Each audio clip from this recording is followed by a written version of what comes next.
ഓം ഗുരുർബ്രഹ്മ ഗുരുർവിഷ്ണു ഗുരുർദേവോ മഹേശ്വര ഗുരു സാക്ഷാത് പരബ്രഹ്മ തസ്മൈ ശ്രീ ഗുരവേ നമഃ. ഓം ഗുരുഭ്യോ നമഃ. ദീർഘദണ്ഡ നമസ്കാരം നിർലജ്ജോ ഗുരുസന്നിധൗ ശരീരം അർത്ഥം പ്രാണം ച സദ്ഗുരുഭ്യോ നിവേദയേത്.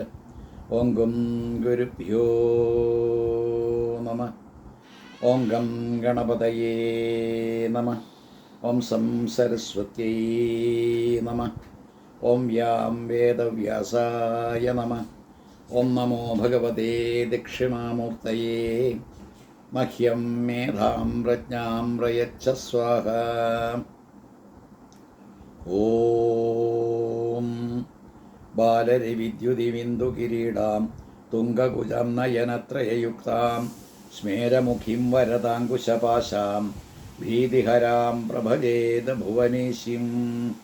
അമ്മീ അരുണകിരണജാലേ രഞ്ജിതാസാവകാശ വിധൃതജപവടീകാ പുസ്തക വേദഹസ്ത അഭയവരകരാഢ്യാഭുല്ലകൽഹാരസംസ്ഥ നിവസതു ഹൃദിബാലാ നിത്യകല്യാണശീല. ജ്വാലാകരാളമത്യുഗ്രം നശേഷ അസുരസൂദനം തൃശൂലം പാതുനോ ഭീതേർ ഭദ്രകാളി നമോസ്തുതേ. കാളി കാളി മഹാകാളി ഭദ്രകാളി നമോസ്തുതേ. കുലം ച കുലധർമ്മം ച മാം ച പാലയ പാലയ. അമ്മേ നാരായണ, ദേവി നാരായണ, ലക്ഷ്മീ നാരായണ, ഭദ്രേ നാരായണ. ഓം നമഃ ചണ്ഡികായേ നമഃ. ഓം സർവചൈതന്യരൂപാം താം ആദ്യാം വിദ്യാം ച ധീമഹി ബുദ്ധിം യാ ന പ്രചോദയാത്. ഓം സർവചൈതന്യരൂപാം താം ആദ്യാം വിദ്യാം ച ധീമഹി ബുദ്ധിം യാ ന പ്രചോദയാത്. ഓം സർവചൈതന്യരൂപാം താം ആദ്യാം വിദ്യാം ച ധീമഹി ബുദ്ധിം യാ ന പ്രചോദയാത്. ഓം. ദേവീഭാഗവതത്തിലെ ചില ഭാഗങ്ങൾ സ്പർശിച്ചുകൊണ്ട് ശ്രീമദ് ഭാഗവതവും കൂടി കൂട്ടിയിണക്കാനായിട്ട് നമുക്കൊന്ന് ശ്രമിക്കാം. അതിൽ ദേവീഭാഗവതത്തിൻ്റെ ഗായത്രി, അതാണ് നാം ഇപ്പോൾ ജപിച്ചത്. ആദിയിലുണ്ടായതാണ്, ആദ്യയാണ്, വിദ്യയാണ് എന്നെല്ലാം തന്നെ പറയുന്ന ജഗദീശ്വരി നമ്മൾ പുരാണങ്ങളെടുത്ത് പരിശോധിച്ചുകൊണ്ട് അവതരിപ്പിക്കുമ്പോൾ ആ പുരാണങ്ങളിൽ അന്തർഭവിച്ചിരിക്കുന്ന ആ ദേവന്മാരെ അല്ലെങ്കിൽ അത്തരത്തിലുള്ള മൂർത്തിഭേദങ്ങളെ ശ്രേഷ്ഠം എന്ന് പറഞ്ഞുകൊണ്ട് മറ്റു പുരാണങ്ങളുമായിട്ട് മാറ്റി നിർത്തുന്നൊരു സ്വഭാവം ഉള്ളത് കൊണ്ടാണ് ഈ പ്രശ്നം മുഴുവൻ ഉണ്ടാകുന്നത്.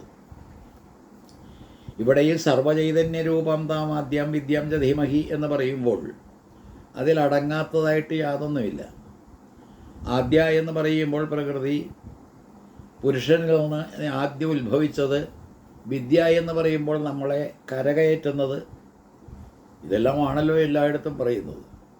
വിദ്യ വിദ്യ എന്നെല്ലാം തന്നെ പറയുമ്പോൾ പേടിപ്പെടുത്തുന്ന ഒരു അവിദ്യ കൂടി കടന്നു വരുന്നതുകൊണ്ട് നമ്മൾ ഈ അമ്മയെ അല്ലെങ്കിൽ ജഗദീശ്വരിയെ മായ എന്നെല്ലാം വിശേഷിപ്പിച്ചുകൊണ്ട് വേറെ അർത്ഥതലങ്ങളിലേക്ക് നമ്മളെ കൊണ്ടുപോകും. അതവിടെ നിൽക്കട്ടെ.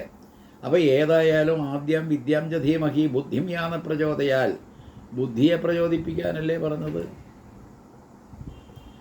അന്ധകരണ ചതുഷ്ടയത്തിൽ ബുദ്ധി എന്ന് പറയുന്ന സവിശേഷ ഭാഗം മനസ്സിൽ നിന്ന് വ്യത്യസ്തമാണ്, ചിത്തത്തിൽ നിന്നും വ്യത്യസ്തമാണ്. അഹങ്കാരമെല്ലാം തന്നെ മാറ്റി നിർത്തിക്കഴിഞ്ഞാൽ ബുദ്ധി എന്ന് പറയുന്ന ശ്രേഷ്ഠമായിട്ടുള്ള ഒരു ഭാവവും കൂടിയാണ് ബുദ്ധി, ജ്ഞാനത്തിന് നിദാനം. അപ്പോൾ അറിവ് എന്ന് പറയുന്ന അത്യന്തം ശ്രേഷ്ഠമായിരിക്കുന്ന വസ്തുതയ്ക്ക് ഒരിക്കലും മാറ്റി നിർത്താൻ പറ്റാത്ത ഒരു സ്ഥിതിവിശേഷം ബുദ്ധി എന്ന് പറയുന്ന അന്ധകരണ ചതുഷ്ടയത്തിൽപ്പെട്ട ആ ഭാവത്തിനുണ്ട്. ആ ബുദ്ധിയെ പ്രചോദിപ്പിക്കാനാണ് ദേവീഭാഗവത്തിൽ ആവശ്യപ്പെട്ടത്. ഒന്നുകൂടി നിങ്ങൾ കടക്കുന്ന പക്ഷം ഈ ബുദ്ധി എന്ന് പറയുന്നതും അന്ധകരണം എന്ന് പറയുന്നതും നമ്മുടെ ശരീരത്തിലല്ലാതെ മറ്റു പുറത്തൊന്നും അല്ല. അപ്പോൾ സാധകന്മാരെ സൃഷ്ടിക്കുന്നൊരു സമ്പ്രദായത്തിൽ ജനിച്ചു വീണ മനുഷ്യൻ അവൻ്റെ ജീവിതം ധന്യമാക്കുന്നതിന് വേണ്ടി ശരീരത്തെ തന്നെ ഉപയോഗിക്കുന്നു എന്ന് ഇവിടെയും വ്യക്തം. അപ്പോൾ ശരീരത്തെ ഒരു സാധന വിഗ്രഹമായിട്ട് നാം കൈകാര്യം ചെയ്യുമ്പോൾ ശരീരാന്തർഗതമായിട്ടുള്ള ചഞ്ചലാത്മകമായിരിക്കുന്ന മനസ്സും മന്നാകാരമായിരിക്കുന്ന ചിത്തവും വിട്ടിട്ട് സ്ഥിരമായിരിക്കുന്ന ദൃഢമായിരിക്കുന്ന ബുദ്ധിയിലേക്ക് കടക്കണമെന്നും ആ ബുദ്ധി എന്ന് പറയുന്നത് പ്രചോദിപ്പിക്കണമെന്നുമാണ് ഇവിടെ ആവശ്യപ്പെട്ടത്. അപ്പോൾ ചിന്തയാകുന്ന മണിമന്ദിരമെന്ന്, ചിന്താമണി ഗ്രഹമെന്ന്, അതുപോലെ പലതും പറഞ്ഞുകൊണ്ട് നാം ആ ആരാധിക്കുന്നതായിട്ടുള്ള സങ്കേതങ്ങളെല്ലാം തന്നെ ഇപ്പോൾ ചിന്താമണി ഗ്രഹം, അല്ലെങ്കിൽ വൈകുണ്ഠം, അല്ലെങ്കിൽ കൈലാസം, അല്ലെങ്കിൽ ഗോലോകം, ഇത്തരത്തിൽ ഓരോരോ പേരുകൾ പറഞ്ഞുകൊണ്ട് അത്യുന്നതമായിരിക്കുന്നൊരവസ്ഥയെ പ്രകീർത്തിക്കുമ്പോൾ എല്ലാം തന്നെ ഒന്ന് എന്നുള്ള മട്ടിലേക്ക് വന്നാൽ അദ്വൈതത്തിൻ്റെ അനുഭൂതിയായി. കൈലാസം എന്ന് പറയുന്ന എവിടെയോ, വൈകുണ്ഠം എന്ന് പറയുന്ന മറ്റെവിടെയോ, അതുപോലെ തന്നെ ഗോലോകം എന്ന് പറയുന്ന മൂന്നാമത് വേറെ ഏതോ ലോകത്ത്, അതുപോലെ ചിന്താമണി ഗ്രഹം എന്ന് പറയുന്നതും വ്യത്യസ്തമായിട്ടുള്ളൊരു സങ്കേതം എന്നിങ്ങനെ തെറ്റിദ്ധരിച്ചുകൊണ്ട് നാം നാലിടത്താണെന്ന് പറഞ്ഞുകൊണ്ട് നെട്ടോട്ടോ ഓടുന്നതുകൊണ്ടുണ്ടാകുന്ന അബദ്ധമേ ഇവിടെയുള്ളൂ. അവിടെയാണ് വാസ്തവത്തിൽ സനാതനത്വം സമ്പാദിക്കാൻ കഴിയാതെ നമ്മൾ വേപിടിച്ചു പോകുന്ന അപരേറ്റഡായിരിക്കുന്ന ഒരവസ്ഥ ഉണ്ടാകുന്നത്. അതില്ലാതെയാക്കാൻ നമ്മൾ ശ്രമിക്കണം. അതുകൊണ്ടാണ് ദേവീഭാഗവതത്തിൽ ഈ പറയുന്ന മാഹാത്മ്യവേളയിൽ ആദ്യത്തെ ഈ പറയുന്ന ശ്ലോകം തന്നെ സൃഷ്ടൗ യാ സർഗരൂപ, സൃഷ്ടൗ യാ സർഗരൂപ. അപ്പോൾ സൃഷ്ടി എന്ന് പറയുന്ന പ്രപഞ്ചത്തിൻ്റെ ഒരു പ്രതിഭാസമാണ്. അങ്ങനെ സൃഷ്ടിക്കാൻ ഒരുമ്പെടുമ്പോൾ ആരാണാവോ ഈ സർഗരൂപയായിട്ട് സൃഷ്ടിസ്വരൂപിണിയായിട്ട് വർത്തിക്കുന്നത്? അത് കഴിഞ്ഞാൽ ജഗത് അവനവിധോ പാലിനി, ഈ ജഗത്തിനെ മുഴുവൻ പാലിക്കുന്ന സന്ദർഭത്തിൽ അമ്മയുടെ പേര് പാലിനി. അവ ലോകത്തെ മുഴുവൻ പാലിക്കുന്നവളായതുകൊണ്ട് പാലിനി, സൃഷ്ടിക്കുന്നവളായതുകൊണ്ട് സൃഷ്ടികർत्री. അത് കഴിഞ്ഞ് യാച രൗദ്രി സംഹാരേ, അപ്പോൾ സംഹരിക്കുന്ന സമയത്ത് രൗദ്രി എന്നും പേരിട്ടു. അപ്പോൾ ഇത്തരത്തിൽ ബ്രഹ്മാണി എന്നോ വൈഷ്ണവി എന്നോ രുദ്രാണി എന്നോ 3 തരത്തിൽ 3 ഭാവത്തിൽ സൃഷ്ടി സ്ഥിതി സംഹാരം നടത്തുന്ന ദേവീഭാവങ്ങളെ എടുത്തിട്ട് തന്നുകൊണ്ടാണ് ഈ പറയുന്ന ഭാഗവത മഹാത്മ്യത്തിലെ 1-ാമത്തെ അധ്യായത്തിലെ ആദ്യത്തെ ശ്ലോകം തുടങ്ങുന്നത്. ജന്മാദ്യസ്യേതഃ അന്വയാത് ഇത്യാദി ആദ്യത്തെ ശ്ലോകം ഭാഗവത്തിൽ നോക്കുമ്പോഴും വളരെയേറെ പൊരുത്തപ്പെട്ടു പോകാൻ സാധിക്കും. ജന്മാദ്യസ്യേതഃ അന്വയാത് ഇതരത് എന്നെല്ലാം പറഞ്ഞുകൊണ്ട് തുടങ്ങുന്ന ശ്ലോകത്തിൽ ജന്മാദികൾക്ക് കാരണം സൃഷ്ടി സ്ഥിതി സംഹാരം. അപ്പോൾ ഈ ജന്മാദികൾക്ക് കാരണമായിരിക്കുന്ന ബ്രഹ്മസ്വരൂപത്തെ അവിടെ സ്തുതിക്കുകയും ധ്യാനിക്കുകയും ചെയ്യുന്ന പോലെ ഇവിടെയും സൃഷ്ടവും യാ സർഗരൂപ ജഗദവനവിധോ പാലിനീയ ചരൗദ്രി സംഹാരേ ചാവി യസ്യാ ജഗതി തമഖിലം ക്രീഡനം യാ പരാഖ്യ. അപ്പോൾ ഇതെല്ലാം തന്നെ ലോകത്ത് നടമാടുന്ന എല്ലാ നാടകത്തിനും കാരണക്കാരിയായിരിക്കുന്ന ദേവി. സൃഷ്ടിച്ചും പരിപാലിച്ചും സംഹരിച്ചും അത്തരത്തിലിരിക്കുന്ന ദേവി പരാഭാവത്തിലും പശ്യന്തിഭാവത്തിലും മധ്യമ. അത് കഴിഞ്ഞ് വൈഖരി രൂപത്തിലും വർണ്ണരൂപം അക്ഷരങ്ങളുടെ ശബ്ദത്തിൻ്റെ ആ 4 തരം ഭാവങ്ങളിൽ ഇരിക്കുന്ന ദേവിയെ സസ്മദ്വാചം പ്രസന്നം, സസ്മദ്വാചം പ്രസന്ന വിധി ഹരി ഗിരീശ ആരാധിതോ അലങ്കരോതു. അപ്പോൾ ഈ പറയുന്ന ബ്രഹ്മാവിഷ്ണു രുദ്രന്മാരെല്ലാവരും തന്നെ ആരാധിക്കുന്നവളും, അതുപോലെ പരായെന്നും പശ്യന്തി എന്നും മധ്യമായെന്നും വൈഖരി എന്നും പറയുന്ന അക്ഷരത്തിൻ്റെ ശബ്ദത്തിൻ്റെ 4 തലങ്ങൾ ഉള്ളവളും അങ്ങനെയുള്ള ദേവിയാണ് ഇവിടെയും പൂജിക്കുന്നത്. ഞാനിത് പ്രത്യേകിച്ച് ഇന്ന് എടുത്തിടാൻ കാരണം നമ്മൾ കുറേ ദൂരം ഈ കഴിഞ്ഞ ആഴ്ചകളെ കൊണ്ട് സഞ്ചരിച്ചു. അവിടെയെല്ലാം തന്നെ വ്യത്യസ്ത സാങ്കേതിക പദങ്ങൾ ഉപയോഗിച്ചുകൊണ്ട് നമ്മെ പ്രയാസത്തിലേർപ്പെടുത്തുന്ന പല പല കാര്യങ്ങളും കടന്നു വന്നു. ഇവിടെയും കുറേ സാങ്കേതിക പദങ്ങളാണ്. സർഗരൂപ പാലിനി, അതുപോലെ സംഹാരകർत्री, അപ്പോൾ സൃഷ്ടികർत्री, പാലനകർत्री, സംഹാരകർत्री എന്നൊക്കെ പറയുന്ന രീതിയിൽ. അപ്പോഴാണിതാ പരാപശ്യന്തി മധ്യവൈഖരി എന്ന് പറയുന്ന ശബ്ദത്തിൻ്റെ 4 തരങ്ങളും. നമ്മൾ ചിന്തിച്ചുറപ്പിക്കേണ്ടത് ഇത് തുടങ്ങിയത് പരയിൽ നിന്നാണ്. പര എന്ന് പറയുന്ന ജ്ഞാനം പരമമായിരിക്കുന്ന ജ്ഞാനമാണ്, അപര എന്ന് പറയുന്ന ഭൗതികമായിട്ടുള്ള അറിവുമാണ്. അപ്പോൾ എല്ലാ തരത്തിലും പര എന്ന് പറയുന്ന സൂക്ഷ്മം, അതിന് സൂക്ഷ്മതരമെന്നോ സൂക്ഷ്മതമമെന്ന് പറഞ്ഞാലും വിരോധമില്ല. അപ്പോൾ എല്ലാ തരത്തിലും പരാഭാവത്തിൽ ഒളിഞ്ഞു കിടക്കുന്ന ശബ്ദത്തിൻ്റെ ഭാവം അത് ഈശ്വരഭാവം തന്നെയാണ് എന്നിവിടെ സൂചിപ്പിക്കുക. പരാഭാവം, ആ പര എന്ന് പറയുന്ന അക്ഷരത്തിൻ്റെ സ്വരൂപം ശരിക്കും ഈ കുതിർന്ന വിത്ത് പോലെയാണ് എന്ന് വ്യാഖ്യാനം. കുതിർന്ന വിത്ത്. അപ്പോൾ ഏതൊരു വിത്തും വെള്ളത്തിലിട്ട് കുതിർത്തിയിട്ടാണ് നമ്മൾ നടുക. അതേ രീതിയിൽ കുതിർന്നു കഴിയുമ്പോൾ വിത്ത് ഇന്നത് എന്ന് പറയാൻ നമുക്ക് നിവൃത്തിയില്ല എങ്കിലും അത് ജെർമിനേഷൻ എന്ന് പറയുന്ന മുളയ്ക്കുന്ന പരിസ്ഥിതിയിലേക്ക് കടക്കുകയാണ്. അങ്ങനെ നനഞ്ഞ കുതിർന്ന വിത്തിൻ്റെ ഭാവം പര. അത് കഴിഞ്ഞ് പശ്യന്തി എന്ന് പറയുമ്പോഴേക്കും ആ വിത്തിൽ രണ്ട് ഈ ഇലകളെല്ലാം തന്നെ മുകളിലേക്കും റാഡിക്കൾ എന്ന് പറയുന്ന മൂലം അത് താഴത്തേക്കും ഇങ്ങനെ കാണും. അപ്പോൾ കണ്ടു തുടങ്ങി. പശ്യന്തി എന്ന് പറയുന്ന കണ്ടു തുടങ്ങുന്നൊരവസ്ഥയിൽ ഏതൊരു വിത്താണോ പരാഭാവത്തിൽ നനഞ്ഞു കുതിർന്നിരുന്നത് അതിൽ രണ്ട് ഇലകളെല്ലാം തന്നെ മുകളിലേക്കും വേര് താഴത്തേക്കും ഇങ്ങനെ മുളച്ചു വരുന്ന അസന്ദർഭം പശ്യന്തി. അടുത്ത സ്റ്റേജാണ്. അപ്പോൾ ഈശ്വരനെയും ആ തട്ടിൽ തന്നെ കാണണം, നമ്മളെയും അങ്ങനെ തന്നെ. ശബ്ദത്തെയും അത് തുടങ്ങുന്നതും തുടരുന്നതും ഈ രീതിയിലാണ് എന്ന് വ്യക്തമായിട്ടും ധരിച്ചിരിക്കണം. പരാഭാവം കഴിഞ്ഞ് പശ്യന്തിഭാവം കഴിഞ്ഞാൽ പിന്നെ ഒരു മധ്യമായി എന്ന് പറയുന്നൊരു സ്റ്റേജ് കൂടി ഇതിൽ കാണുന്നു. അപ്പോഴേക്കും നമുക്ക് വ്യക്തമായിട്ട് ധരിക്കാൻ കഴിയുന്നു ഇന്നതാണ് ആ വിത്ത്. അപ്പോൾ വിത്ത് ഇന്നതാണെന്ന് വ്യക്തമായിട്ടും ധരിക്കത്തക്ക രീതിയിൽ മധ്യമ എന്ന് പറയുന്നൊരവസ്ഥയും കഴിഞ്ഞിട്ട് പുറത്തേക്ക് വരുമ്പോൾ ഖരം അല്ലെങ്കിൽ ഖനീഭവിച്ച അല്ലെങ്കിൽ ശബ്ദത്തിൻ്റെ ഏറ്റവും കേൾക്കാനുതകുന്ന രീതിയിലേക്കുള്ള ഭാവത്തിലേക്ക് വന്നു വൈഖരി. എഴുതുന്നതും അതുപോലെ തന്നെ ഒരു കുത്തുപോലെ, ഒരു കുത്തു മാത്രമാണെങ്കിൽ അത് വാസ്തവത്തിൽ പരാഭാവമായിട്ടും അതിനപ്പുറം എന്തോ ഒളിച്ചു കിടക്കുന്ന രീതിയിലും നമ്മൾ കാണുന്നില്ലേ. കുത്തുകളെല്ലാം തന്നെ പടിപടിയായിട്ട് ഇങ്ങനെ ഒന്നിന് പറയുക ഒന്നായിട്ട് മുട്ടിച്ച് ഇട്ട് കഴിയുമ്പോൾ അത് നേർവരയാകുകയോ വരയാകുകയോ ചെയ്യുമ്പോൾ പശ്യന്തി എന്ന് പറയുന്ന ഭാഗത്തിലേക്ക് വരുന്ന പോലെ മധ്യമായി എന്ന് പറയുന്ന ഭാവത്തിലേക്ക് വരുമ്പോൾ അക്ഷരങ്ങൾ ഇങ്ങനെ ഉരുത്തിരിഞ്ഞ് അത് വാസ്തവത്തിൽ ഖനീഭവിച്ച അല്ലെങ്കിൽ വൈഖരീഭാവത്തിലേക്ക് വരുന്നു, ശബ്ദമായാലും അക്ഷരങ്ങളായാലും. അപ്പോൾ പ്രണവം എന്ന് പറയുന്ന ആ മൂലാക്ഷരം, ആ ഏകാക്ഷരം അത് കുതിർന്നു കഴിയുമ്പോൾ നമ്മൾ കാണുന്നത് പരാഭാവം. അത് പൊട്ടി മുളകളെല്ലാം തന്നെ പുറത്തേക്ക് വന്നു കഴിയുമ്പോൾ പശ്യന്തി. അത് കഴിഞ്ഞ് മൂന്നാമത് മധ്യമായി എന്ന് പറഞ്ഞത് കഴിഞ്ഞാൽ നാലാമത് വൈഖരീഭാവം. അപ്പോൾ ഇവിടെയും ബ്രഹ്മാവിഷ്ണുരുദ്രന്മാരെ കൊണ്ട് സർഗാദിലീലകൾ ആടിക്കുന്ന അല്ലെങ്കിൽ ചെയ്യിക്കുന്ന അല്ലെങ്കിൽ അത്തരത്തിൽ മൂന്ന് കൂട്ടരെ കൊണ്ടും ആരാധിത എന്ന് പറയുന്ന അവസ്ഥയിലേക്ക് കടന്നു കയറിയിട്ടുള്ള പരാപശ്യന്തി മധ്യമ വൈഖരി എന്ന് പറയുന്ന അവസ്ഥകളെല്ലാം ശബ്ദത്തിനുള്ള പോലെ ഏതൊരു ദേവിയാണോ സൂക്ഷ്മതലത്തിൽ നിന്ന് സ്ഥൂലഭാവത്തിലേക്ക് കടക്കുന്നത് ആ ദേവിയെ ഇവിടെ വാസ്തവത്തിൽ വന്ദിക്കുകയാണ്. സൃഷ്ടോയ സർഗരൂപ ജഗതവനവിധോ പാലിനീയാചരൗദ്രി സംഹാരേ ചാപി യസ്യാ ജഗതിതമഖിലം ക്രീഡനം യാപരഖ്യ പശ്യന്തി മധ്യമാധോ തദനു ഭഗവതി വൈഖരി വർണ്ണരൂപ സസ്മദ്വാചം പ്രസന്ന വിധി ഹരിഗിരീശ ആരാധിത അലങ്കരോതു. അപ്പം ഇങ്ങനെയുള്ള ദേവിയെ നമുക്ക് പ്രചോദനം നൽകുന്നത്, ബുദ്ധിക്ക് പ്രചോദനം നൽകുന്നത് ആദ്യമായിട്ടുള്ള പ്രകൃതി അല്ലെങ്കിൽ അത്തരത്തിലുള്ള ദേവീസ്വരൂപിണി വിദ്യാസ്വരൂപിണിയായിട്ടുള്ള അമ്മ. ആ അമ്മ വാസ്തവത്തിൽ സൃഷ്ടിക്ക് സ്ഥിതിക്കും ഹേതു, സംഹാരത്തിന് ഹേതു. മൂന്ന് ഭാവത്തിലിങ്ങനെ ഇരുന്നു കൊണ്ട് ഈ ലോകത്തെ പ്രത്യേക രീതിയിൽ കൈകാര്യം ചെയ്യുന്നവൾ എന്നുള്ള അർത്ഥത്തിൽ കൊണ്ടുപോകും. ഇത് ഭാഗവത്തിലേക്ക് കടക്കുമ്പോൾ അതേ അർത്ഥത്തിൽ തന്നെയാണ്.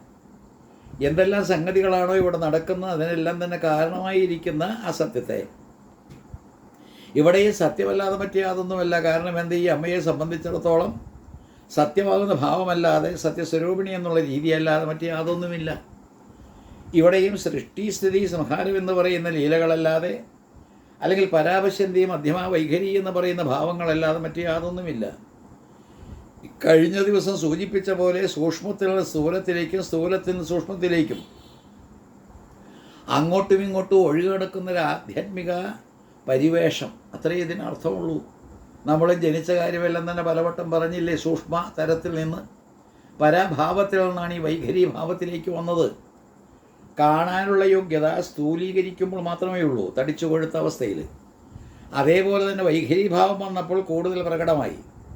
അപ്പോൾ എല്ലാ തരത്തിലും ഐഡൻറ്റിറ്റി ഇന്നതാണെന്ന് അറിയാനുള്ള സവിശേഷമായിട്ടുള്ള രൂപഭാവങ്ങളെല്ലാം തന്നെ ഉൾക്കൊണ്ടുകൊണ്ട് ഈ പ്രകൃതി എന്ന് പറയുന്നത് പരിലസിക്കുന്നത് ഈ നാല് ഭാവങ്ങളിലൂടെയാണ്. പരാപശ്യന്തി മധ്യമ വൈഖരി. സൃഷ്ടി, സ്ഥിതി, സംഹാരം. അപ്പോൾ ഇത്തരത്തിലുള്ള കാര്യങ്ങളെല്ലാം തന്നെ ദേവിയിൽ ആരോപിച്ചുകൊണ്ടാണ് വാസ്തവത്തിൽ ദേവി ഭാഗവതം തുടങ്ങുന്നത്. ദേവനായാലും ദേവിയായാലും വിഷ്ണുവായാലും അതുപോലെ തന്നെ ഈ പറഞ്ഞ ദേവിയായാലും അവതരണ ശൈലി വേദവ്യാസരായതുകൊണ്ട് വാക്കുകളെല്ലാം തന്നെ ഇങ്ങനെ മാറ്റി മാറ്റി ഓരോ രീതിയിൽ പ്രയോഗിച്ചു എന്നുള്ളത് കവിഞ്ഞ് അതിലെ ഏറ്റവും ആന്തരികമായിട്ടുള്ള അർത്ഥം അല്ലെങ്കിൽ അതിൻ്റെ സ്പിരിറ്റ് ഒന്ന് തന്നെ എന്ന് പറയാൻ നമുക്ക് കഴിയും. വേറൊരു കാര്യവും കൂടി നമ്മുടെ സംസ്കാരത്തിനുള്ളത്, നിങ്ങൾ കണ്ടു കാണും അനന്തപുരിയിലെ അനന്തപത്മനാഭൻ എന്ന് പറയുന്ന സഹസ്രപണനായിരിക്കുന്ന അനന്തൻ്റെ പുറത്ത് ശയിക്കുന്ന സാക്ഷാൽ വിഷ്ണുവിനെ അതേ രീതിയിൽ തന്നെ അതേ ഭാവത്തിൽ ഒരു ദേവിയുണ്ട്. അതാണ് വാസ്തവത്തിൽ ഏറ്റവും ശക്തിയായിരിക്കുന്ന ശാന്തിദുർഗ. അപ്പോൾ ഈ പത്മനാഭനെ, അനന്ത പത്മനാഭനെ നമ്മൾ കാണുന്ന രീതിയിൽ തന്നെ ശാന്തിദുർഗയെയും അതേ രൂപത്തിൽ സൃഷ്ടിക്കുന്നൊരു വൈഭവം സനാതനധർമ്മത്തിൻ്റേതാണ്. എപ്രകാരമാണോ അനന്തനെന്ന് പറയുന്ന പള്ളിമെത്തവേൽ ഈ പറയുന്ന അനന്തപത്മനാഭൻ ചെയ്യിക്കുന്ന അതേ ശൈലിയിൽ ഇതാ അദ്ദേഹത്തിൻ്റെ വാമഭാഗമെന്ന് പറയുന്ന പ്രകൃതി അല്ലെങ്കിൽ ഈശ്വരി അതേപോലെ ചെയ്യിക്കുന്നു. അപ്പോൾ ആ അമ്മയുടെ പേര് ശാന്തിദുർഗ. ഓം നമോ ഭഗവതേ വാസുദേവായ എന്ന് പറയുന്ന ദാശാക്ഷരി ഏതൊരു പത്മനാഭൻ്റെ മന്ത്രമായിട്ട് ഭാഗവത്തിൻ്റെ മൂലമന്ത്രമായിട്ട് നമ്മൾ കരുതുന്നുവോ അതേ രീതിയിൽ തന്നെ വാമഭാഗത്തെ കൗണ്ടർ പാർട്ട് എന്ന് പറയുന്ന രീതിയിലുള്ള ആ ശാന്തിദുർഗയെ നമ്മൾ ഉപാസിക്കുന്നത് മറ്റൊരു ദ്വാദശാക്ഷരി കൊണ്ടാണ്. ദുർഗാദേവി ശരണഹം പ്രപദ്യേ. അപ്പോൾ ദ്വാദശാക്ഷരി പുരുഷഭാവത്തിലുള്ള അനന്തശായിയെയും അതുപോലെ സ്ത്രീഭാവത്തിലുള്ള അനന്തശയനം നടത്തുന്ന ദേവിയെയും ആരാധിക്കാനായിട്ട് നമ്മുടെ സംസ്കാരത്തിലേക്ക് വന്നു. വ്യത്യാസം എവിടെ? ഒന്ന് പെണ്ണിൻ്റെ രൂപം വരച്ചു വെച്ചുകൊണ്ട് ദുർഗാദേവി ശരണഹം പ്രപദ്യേ എന്നുള്ള ദ്വാദശാക്ഷരി ഉപാസനയ്ക്ക് നമ്മൾ ഉപയോഗിച്ച പോലെ തന്നെ മറ്റൊന്ന് പുരുഷരൂപത്തിൽ ഇങ്ങനെ അനന്തശായിയായിട്ടുള്ള പത്മനാഭനെ ഓം നമോ ഭഗവതേ വാസുദേവായ എന്ന് ഇങ്ങനെ ജപിച്ചുകൊണ്ട് ഉപാസിക്കാൻ തുടങ്ങി. ഇത് വളരെ ശ്രദ്ധിക്കേണ്ട ഒരു വിഷയമാണ്. നമ്മൾ പലതരത്തിലും തട്ടിൽ നിന്നുകൊണ്ട് തമ്മിത്തല്ലി തലകീറി നശിച്ച ആ കാലഘട്ടത്തിന് കാരണം നമ്മൾ എല്ലാ തരത്തിലും യോജിക്കാൻ തയ്യാറാകാതെ ഇരുന്നത് കൊണ്ടാണ്. അങ്ങനെ യോജിക്കാൻ തയ്യാറാകാതെ വന്നപ്പോൾ അവനവൻ താൻ പിടിച്ച മുയലിന് 4 കൊമ്പ് എന്ന് പറയുന്ന രീതിയിൽ അന്നും ഇന്നും എന്നും അത്തരത്തിലുള്ള മനുഷ്യൻ്റെ സ്വഭാവം കൊണ്ടാണ് ഈ വിഘടനമെല്ലാം തന്നെ ഉണ്ടായത്. അതിൽ സംയോജനമെന്ന് പറയുന്ന സമ്യക്കായിട്ട് യോജിപ്പിക്കുന്ന രീതി വന്നപ്പോൾ നമുക്ക് ഇതെല്ലാം തന്നെ ഒന്ന് എന്നുള്ള മട്ടിലേക്ക് കടക്കാൻ കഴിഞ്ഞു. ഏകം സത്ത് വിപ്ര ബഹുതാവതന്തി എന്ന് പറയാനും കഴിഞ്ഞു. ഇത് നല്ലപോലെ മനസ്സിൽ വെച്ചുകൊണ്ടോണം മറ്റൊരു കാര്യവും കൂടി ദേവീഭാഗവത്തിലെ എടുത്തിട്ടിട്ട് നമുക്ക് മറ്റു കാര്യങ്ങളിലേക്ക് പടിപടിയായിട്ട് കടക്കാം. ദേവീഭാഗവത്തിലും അക്ഷരത്തിന് പ്രാധാന്യം കൊടുക്കുന്നു. ത്വം സ്വാഹ, ത്വം സ്വധ, ത്വമഹി വഷട്കാര സ്വര ആത്മിക, സുധാത്വം അക്ഷരേ നിത്യേ, ത്രിധാമാത്രാത്മിക സ്ഥിത എന്ന് ബ്രഹ്മസ്തുതിയിൽ നമ്മൾ കാണുന്നുണ്ട് ദേവി മഹാത്മ്യത്തിൽ. അവിടെ ഈ അക്ഷരമെന്ന് പറയുന്നത് ക്ഷരമല്ലാത്ത പലവട്ടം നമ്മൾ പറഞ്ഞു കഴിഞ്ഞിട്ടുള്ള വാക്കുകളാണെങ്കിൽ തന്നെ നല്ലപോലെ ഉറപ്പിക്കുക. നശിക്കാത്തത് അക്ഷരങ്ങളാണ്. അപ്പോൾ ഈ അക്ഷരസ്വരൂപിണിയായിട്ടുള്ള അമ്മ, അപ്പോൾ എല്ലാ തരത്തിലും അക്ഷരങ്ങളായിട്ട് നശിക്കാത്തതായിട്ട് കാണുന്ന ആ ബ്രഹ്മസ്വരൂപിണിയായിട്ട് അമ്മയെ വിളിച്ചില്ലേ അക്ഷര നിത്യേ ത്രിധാമാത്രാത്മിക സ്ഥിത.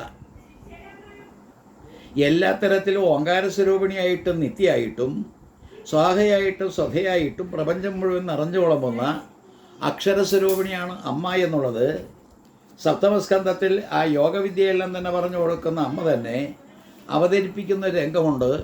അത് 11ാമത്തെ സ്കന്ധം വരുമ്പോൾ, ഈ ദേവീഭാഗവതമാണ് പറയുന്നത്, 11ാമത്തെ സ്കന്ധം വരുമ്പോൾ ഒന്ന് ശ്രദ്ധിക്കുക.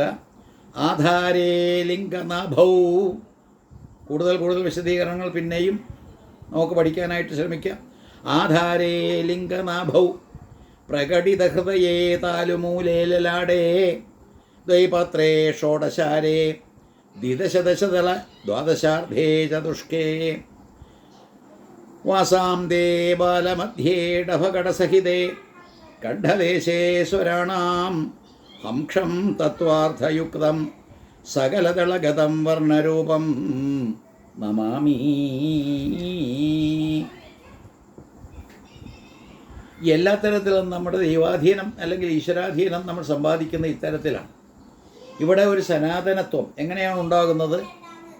മൂലാധാരൈക നിലയ ബ്രഹ്മഗ്രന്ഥി വിഭേദിനി മണിപൂരാന്തരുദ്ധിത വിഷ്ണുഗ്രന്ഥി വിഭേദിനി ആജ്ഞാചക്രാന്തരാളസ്ഥ രുദ്രഗ്രന്ഥി വിഭേദിനി സഹസ്രാരാംബുജാരൂഢ സുധാസാരാഭിവർഷിണി ഇങ്ങനെ കടന്ന് കടന്ന് കയറ്റി നമ്മളെ ഉന്നത തലത്തിലേക്ക് എത്തുന്ന ലളിതാ സഹസ്രനാമത്തിൽ തന്നെ വിശുദ്ധിയക്രനിലയ ആരക്തവർണാതിലോചന എന്ന് പറഞ്ഞുകൊണ്ട് താഴത്തേക്ക് ഇറക്കിക്കൊണ്ടുവരുന്നുണ്ട്.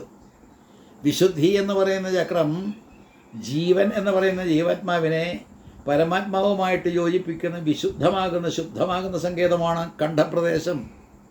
ഏതൊരു കണ്ഠപ്രദേശത്താണോ 16 ദളങ്ങളിൽ 16 അക്ഷരങ്ങൾ വിന്യസിച്ചിട്ടുള്ളത്, ആ വിശുദ്ധിയക്രത്തിൽ അമ്മ ഒരു തലയോടുകൂടി നിൽക്കുന്നു എന്ന് ലളിത. ആ ലളിതാ സഹസ്രനാമത്തിൽ തന്നെ താഴത്തേക്ക് ഓരോരോ ചക്രങ്ങളിങ്ങനെ താണ്ടി ഏറ്റവും താഴത്ത് വരുമ്പോൾ 5 തലയുള്ള ദേവി പെട്ടെന്ന് നെറ്റിത്തടത്തിലേക്ക് കിടക്കുമ്പോൾ 6 തലയുള്ള ദേവിയായിട്ട് മാറുകയാണ്. ഇനി അവിടെ എല്ലാം തന്നെ വാസ്തവത്തിൽ എന്താണ് നമ്മൾ പഠിക്കാനുള്ളത്? ഈ തലയുടെ എണ്ണം എന്ന് പറയുമ്പോൾ ഓരോരോ ഗുണങ്ങൾ കൂടിക്കൂടി വരുന്നതാണ്. ആകാശതത്വം എന്ന് പറയുന്നതിന് ഒരു ഗുണം മാത്രമേ ഉള്ളൂ. ആകാശതത്വത്തിൻ്റെ ഗുണമാണ് ശബ്ദം. ഈ ശബ്ദം എന്ന് പറയുന്ന ഗുണം തന്മാത്രകളിൽ ആദ്യത്തേത്. അങ്ങനെയുള്ള ഈ ശബ്ദം എന്ന് പറയുന്നതുകൊണ്ട് ആകാശം ഉണ്ടായി എന്ന് ധ്വനി. അപ്പോൾ ആകാശം എന്ന് പറയുന്ന ബൃഹത്തായിരിക്കുന്ന സ്പേസ്, അത് ഈ ശബ്ദമെന്ന് പറയുന്ന ഓങ്കാരത്തിൽ നിന്നുണ്ടായതുകൊണ്ട് ആകാശത്തിൻ്റെ ഗുണമാണ് ശബ്ദം. അത് കഴിഞ്ഞ് താഴത്തേക്ക് വരുമ്പോൾ വായു എന്ന് പറയുന്നതിൻ്റെ ഗുണം വാസ്തവ സ്പർശിച്ചു ഒക്കെ ടച്ച് ചെയ്യുന്ന, അല്ലെങ്കിൽ സ്പർശന സുഖം അനുഭവിക്കുന്ന രംഗം, അത് വായുവിൻ്റേതാണ്. ഇങ്ങനെ വായു എന്ന് പറയുന്ന മഹാഭൂതത്തെ കഴിഞ്ഞ് അഗ്നിയിലേക്ക് വരുമ്പോൾ രൂപമായി, ശബ്ദ സ്പർശ രൂപ. അത് കഴിഞ്ഞ് ജലത്തിലേക്ക് വരുമ്പോൾ അത് വാസ്തവത്തിൽ രസമായി, ശബ്ദസ്പർശ രൂപ രസ. അവസാനം ഈ പറയുന്ന 5ാമത്തെ ഭൂമിയിലേക്ക് വരുമ്പോൾ ഗന്ധമായി. ഇവിടെ ലളിതാ സഹസ്രനാമത്തിലെ വശിന്യാദി വാഗ്ദേവതകൾ അമ്മയെ നേരിൽ കണ്ടുകൊണ്ട് സ്തുതിക്കുന്ന ആ മന്ത്രങ്ങളിലൂടെ കടന്നു പോകുമ്പോൾ ഒരു തലയുള്ള ശബ്ദം മാത്രം ഗുണമായിട്ടുള്ള ആകാശതത്വത്തെ ജ്യോതിപ്പിക്കുന്ന ഒരു യോഗിനിയെ കഴുത്തിലും, അത് കഴിഞ്ഞ് 2 ഗുണങ്ങളുള്ള ശബ്ദവും സ്പർശവും, അതുകൊണ്ട് 2 തലകളുള്ള യോഗിനി അമ്മയെ ഹൃദയഭാഗത്തും, അത് കഴിഞ്ഞ് ശബ്ദം സ്പർശം രൂപം എന്ന് പറയുന്ന 3 ഗുണങ്ങളുള്ള, അപ്പോഴേക്കും അഗ്നിയുടെ അഭാവത്തിലേക്കായി ആ ദേവിയെ 3 തലയുള്ള ഒരു യോഗിനിയായിട്ട് നാഭിയിലും, 4 തലയുള്ള യോഗിനി ശബ്ദസ്പർശ രൂപരസ അത്തരത്തിലുള്ള 4 ഗുണങ്ങളോടുകൂടി ഈ പറയുന്ന ഏറ്റവും ലിംഗഭാഗത്തും, 5 ഗുണങ്ങളോടുകൂടി ആ ശബ്ദം സ്പർശം രൂപം രസം ഗന്ധം എന്ന് പറഞ്ഞ 5 തലകളായിട്ടിങ്ങനെ കൊണ്ടു നടക്കുന്ന ഒരു യോഗിനി അമ്മയെ മൂലാധാരത്തിലും കണ്ടിട്ട് അവിടെ നിന്ന് നേരെ കുതിച്ചു ചാടി നെറ്റിയിലേക്ക് വന്നപ്പോൾ 6ാമത്തെ ചക്രമാണ് ഷഡ്ചക്രം എന്ന് പറയുന്ന 6ാമത്തെ ചക്രത്തിലേക്ക് വന്നപ്പോൾ അത് 6 തലകളുള്ള ഒരു ദേവിയായിട്ട് മാറുന്ന രംഗം. കഴുത്തിൽ നിന്ന്, അതായത് ആകാശത്തിൽ നിന്ന് തുടങ്ങുന്നത് അവരോഹണം. ഏതൊരു ആകാശത്തിൽ നിന്നാണോ ശബ്ദത്തിൽ നിന്നാണോ പിന്നാലെ ഓരോരോ ഭൂതങ്ങളിലൂടെ ഇങ്ങനെ സൃഷ്ടിയുടേതായിട്ടുള്ള പ്രവർത്തനം നടക്കുന്നത്, സൃഷ്ടി എന്ന് പറഞ്ഞ താഴത്തേക്ക് എന്ന് തന്നെയാണ് അർത്ഥം, പ്രസവിക്കുക. അങ്ങനെ പ്രജനനം ജനനം പ്രസവം എന്ന് പറയുന്ന രീതിയിൽ ആകാശത്തിൽ നിന്ന് പതുക്കെ താഴത്തേക്ക് വരുമ്പോൾ തലകളുടെ എണ്ണം കൂടി അവിടെ ഓരോരോ ഭൂതങ്ങളെയെല്ലാം തന്നെ കൈകാര്യം ചെയ്തുകൊണ്ട് അതെല്ലാം കൂടിച്ചേർന്ന് കലർന്ന് ആ രീതിയിൽ താഴത്തേക്ക് വരുമ്പോൾ 5 ഭൂതങ്ങളും കൂടിയ ഒരവസ്ഥയിലേക്ക് ഭൂമിയിൽ വന്നു കഴിയുമ്പോൾ തല 5ആയി എന്ന് ചുരുക്കം. ഇത് താത്വികമായിട്ട് വിശകലനം ചെയ്യേണ്ട ഒരു സംഗതിയാണ്. അവിടെയാണ് സനാതനത്വം നാം സമാർജിക്കുന്നതും. എന്നിട്ട് നെറ്റിയിലേക്ക് കടക്കുമ്പോൾ 6 തലകളുള്ള ഒരു ദേവിയെയും കൂടി ചിത്രീകരിച്ച് യോഗിനി അമ്മ തലയിലേക്ക് കിടക്കുമ്പോഴുള്ള ആ അമ്മയുടെ സ്വഭാവം നോക്കൂ. സഹസ്രദളപത്മസ്ഥ സർവവർണോപശോഭിത സർവ ആയുധകര ശുക്ലസംസ്ഥിത സർവതോമുഖി. അപ്പോൾ ഇത്തരത്തിലുള്ള ദേവിയുടെ തല എണ്ണാൻ പറ്റാത്ത രീതിയിൽ അനവധിയാണ്, ന്യൂമറസ്. അങ്ങനെ അനവധി തലകളുള്ള ആ അമ്മയെ നമ്മൾ തലച്ചോറിൽ ഈ സഹസ്രാരപത്മത്തിൽ കാണുമ്പോൾ അമ്മയ്ക്ക് പല അക്ഷരങ്ങൾ, എല്ലാ അക്ഷരങ്ങളും കൂടി കലർന്നതാണ്. ഈ എല്ലാ അക്ഷരങ്ങളും വാസ്തവത്തിൽ അമ്മയുടെ ശരീരമാണ്. അതുകൊണ്ടാണ് അക്ഷരേ നിത്യേ എന്നെല്ലാം തന്നെ അമ്മയെ വിളിച്ച് പത്മനാഭൻ്റെ കൺപോളകളിൽ നിദ്രാത്വമായിട്ട് കിടക്കുന്ന ആ ഭൈരവിയെ അല്ലെങ്കിൽ ആ മഹാകാളിയെ പുറത്തേക്കിങ്ങനെ മാറ്റി നിർത്തിയത് കൊണ്ടുവന്നത് അക്ഷരങ്ങളെ കൊണ്ടാണ്. അപ്പോൾ അക്ഷരസ്വരൂപിണിയായിരിക്കുന്ന അമ്മയിൽ അക്ഷരങ്ങൾ ഏത്? അതിനെപ്പറ്റിയാണ് ഇവിടെ പറയുന്നത്. അക്ഷരങ്ങൾ 50 എണ്ണം. അം ആം ഇം ഈം ഉം ഊം എറും എറൂം ഇലും ഇലൂം ഏം ഐം ഓം ഔം അം ആ 16 അക്ഷരം. ഇതിനെ സ്വരാക്ഷരങ്ങൾ വൊവൽസ് എന്ന് പറഞ്ഞുകൊണ്ട് ആ അക്ഷരങ്ങൾ വിന്യസിക്കാൻ കണ്ട സ്ഥലമാണ് കഴുത്ത്. അപ്പോൾ നമ്മുടെ ജീവാത്മാവിനെ ശുദ്ധീകരിക്കുന്ന വിശുദ്ധിചക്രത്തിൽ അവിടെ 16 ദളങ്ങളിൽ, വിശുദ്ധിചക്രം എന്ന് പറയുന്ന 16 ദളങ്ങളുള്ള ചക്രത്തിൽ ആ പത്മത്തിൽ 16 അക്ഷരങ്ങൾ ഇങ്ങനെ ഇട്ടിരിക്കുകയാണ്. ഈ അക്ഷരങ്ങളെല്ലാം തന്നെ ഇങ്ങനെ കടത്തിക്കൊണ്ടുപോയിട്ടാണ് ആത്മഭാവത്തെ സാക്ഷാത്കരിക്കുന്ന രീതിയിലേക്ക് നാം കടക്കുന്നത്. സനാതനത്വം എന്ന് പറയുന്ന അത്തരത്തിലാണ്. ഇനി മറ്റക്ഷരങ്ങളിലേക്ക് കടക്കുന്നതിന് മുമ്പ് ഈ അക്ഷരങ്ങളുടെയെല്ലാം തന്നെ മൂലം, അടിസ്ഥാനം എന്ത് എന്ന് ചോദിച്ചാൽ പ്രണവം, ഓംകാരമാണ്.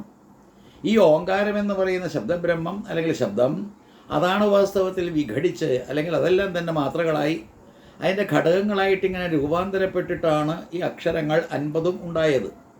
അപ്പോൾ ആദ്യത്തെ 16 അക്ഷരങ്ങൾ ഈ കണ്ഠത്തിൽ വിന്യസിച്ചിരിക്കുന്ന പോലെ ഹൃദയം എന്ന് പറയുന്ന പത്മത്തിലേക്ക് വരുമ്പോൾ 12 ദളങ്ങൾ അനാഗതം എന്നുള്ള പേരിൽ ആ 12 ദളങ്ങളിൽ വിന്യസിക്കാൻ നമ്മുടെ പൂർവികർ കണ്ടതും അത്തരത്തിൽ സാക്ഷാത്കരിച്ചതും ക ഖ ഗ ഖ ങ ച ഛ ജ ഛ ഞ ട ഠ കം ഖം ഗം ഘം ങം ചം ഛം ജം ഝം ഞം ടം ഠം. അപ്പോൾ ഇത്തരത്തിലുള്ള 12 അക്ഷരങ്ങൾ ഇവിടെ വിന്യസിക്കാൻ കാരണം അവിടെ 12 ദളങ്ങളുണ്ട് അനാഗതം. ഈ അനാഗതം എന്ന് പറയുന്ന പത്മത്തിൻ്റെ 12 ദളങ്ങളിൽ ഇങ്ങനെ 12 അക്ഷരങ്ങൾ വിന്യസിച്ചത് വ്യഞ്ജനാക്ഷരങ്ങളുടെ ആദ്യത്തെ അക്ഷരങ്ങളുമാണ്. അപ്പോൾ സ്വരാക്ഷരങ്ങൾ കഴിഞ്ഞു, വ്യഞ്ജനാക്ഷരത്തിലേക്ക് കിടക്കുകയാണ്. സ്വരാക്ഷരം എന്ന് പറയുമ്പോൾ അത് ജീവൻ പകർന്നു കൊടുക്കുന്ന സാക്ഷാൽ ഭഗവതിയുടെ അക്ഷരങ്ങളാണ് എന്ന് വിവക്ഷ. അപ്പോൾ എല്ലാ തരത്തിലും ഭഗവതിയുടെ അക്ഷരങ്ങളെന്ന് പറയുമ്പോൾ അതിനെ അമൃതാക്ഷരങ്ങളെന്ന് പറയും. സചേതനങ്ങളാണ്. അത് കൂടുമ്പോഴേ മറ്റക്ഷരങ്ങൾക്ക് ചൈതന്യമുള്ളൂ എന്ന് കൂടി കാണാം, പിന്നാലെ വരുന്നു. അപ്പോൾ അത്തരത്തിൽ വ്യഞ്ജനാക്ഷരങ്ങൾ മൃതാക്ഷരങ്ങളാണ്. അതുകൊണ്ട് അവയെ ശിവാക്ഷരങ്ങളെന്നോ ശവാക്ഷരങ്ങളെന്നോ ഒക്കെ പറയും. അത്തരത്തിലുള്ള അക്ഷരങ്ങൾ ക ഖ ഗ ഘ ങ ച ഛ ജ ഛ ഞ ട ഠ എന്നെല്ലാം തന്നെ പറയുന്ന അക്ഷരങ്ങളിൽ അകാരമുള്ളത് കൊണ്ടാണ് ജീവൻ. അതായത് ഈ സ്വരാക്ഷരങ്ങളുടെ സാന്നിധ്യം വ്യഞ്ജനാക്ഷരങ്ങളിൽ ഉള്ളതുകൊണ്ട് അവയ്ക്ക് ചൈതന്യം കിട്ടുന്നു എന്ന്. സർവചൈതന്യ രൂപം താം എന്ന അമ്മയെ വിശേഷിപ്പിച്ച അത്തരത്തിലാണ്. ശിവനെന്ന് പറയുന്ന ആ ജഡസ്വരൂപമായിരിക്കുന്ന ബ്രഹ്മത്തിന് ചൈതന്യം പകർക്കുന്നതും അതിനെയെല്ലാം തന്നെ ചൈതന്യവത്താക്കുന്നതും ഈ പറയുന്ന അമ്മയുടെ സാന്നിധ്യമാണ്. അമ്മയുടെ സാന്നിധ്യമില്ല എങ്കിൽ, സ്വരാക്ഷരങ്ങളുടെ സാന്നിധ്യമില്ല എങ്കിൽ വ്യഞ്ജനാക്ഷരങ്ങളെല്ലാം തന്നെ നിർജീവം, ജഡം.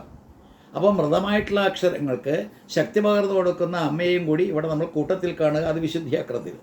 അത് കഴിഞ്ഞ് ഈ പറയുന്ന സ്വരാക്ഷരങ്ങൾ കഴിഞ്ഞ് വ്യഞ്ജനാക്ഷരങ്ങളിലേക്ക് കിടക്കുമ്പോൾ ആദ്യത്തെ 12 അക്ഷരങ്ങൾ ഹൃദയത്തിലും പിന്നത്തെ 10 അക്ഷരങ്ങൾ നാഭി എന്ന് പറയുന്ന പൊക്കിൾക്കൊടി ഭാഗത്ത് മണിപൂരം എന്ന് പറയുന്ന ചക്രത്തിൽ 10 ദളങ്ങളിൽ വിന്യസിച്ചിരിക്കുകയാണ്. അത് ഏതൊക്കെയാണ്? ഈ പറയുന്ന കം ഖം ഗം ഘം ങം ചം ഛം ജം ഝം ഞം ടം ഠം എന്ന് പറയുന്ന 12 അക്ഷരം കഴിഞ്ഞാൽ പിന്നത്തെ 10 ഡം ഠം ണം തം ധം ദം ധം നം പം ഭം.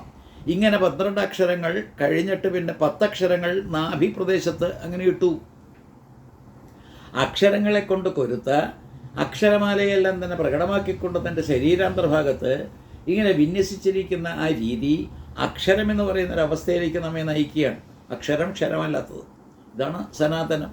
അപ്പോൾ ഈ സനാതനം ശാശ്വതം എന്ന് പറയുന്നൊരവസ്ഥ എങ്ങനെ നമ്മൾ സമാർജിക്കുന്നു എന്ന് ചോദിച്ചാൽ, നശ്വര ശരീരത്തിൻ്റെ ഉള്ളിൽ കുടികൊള്ളുന്ന അനശ്വര ആത്മഭാവത്തെ കണ്ടുപിടിക്കുന്നതിന് വേണ്ടി അക്ഷരങ്ങളെ നമ്മൾ അനുധാവനം ചെയ്യുന്നു എന്ന്. ഇനി താഴത്തേക്ക് ഒന്നുകൂടി വന്നു നോക്കൂ. അവിടെയാണ് വാസ്തവത്തിൽ ലിംഗഭാഗത്തേക്ക് വരുമ്പോൾ 6 ദളങ്ങളാണുള്ളത്. 6 അക്ഷരങ്ങൾ വേണം. ബം ഭം മം യം രം ലം.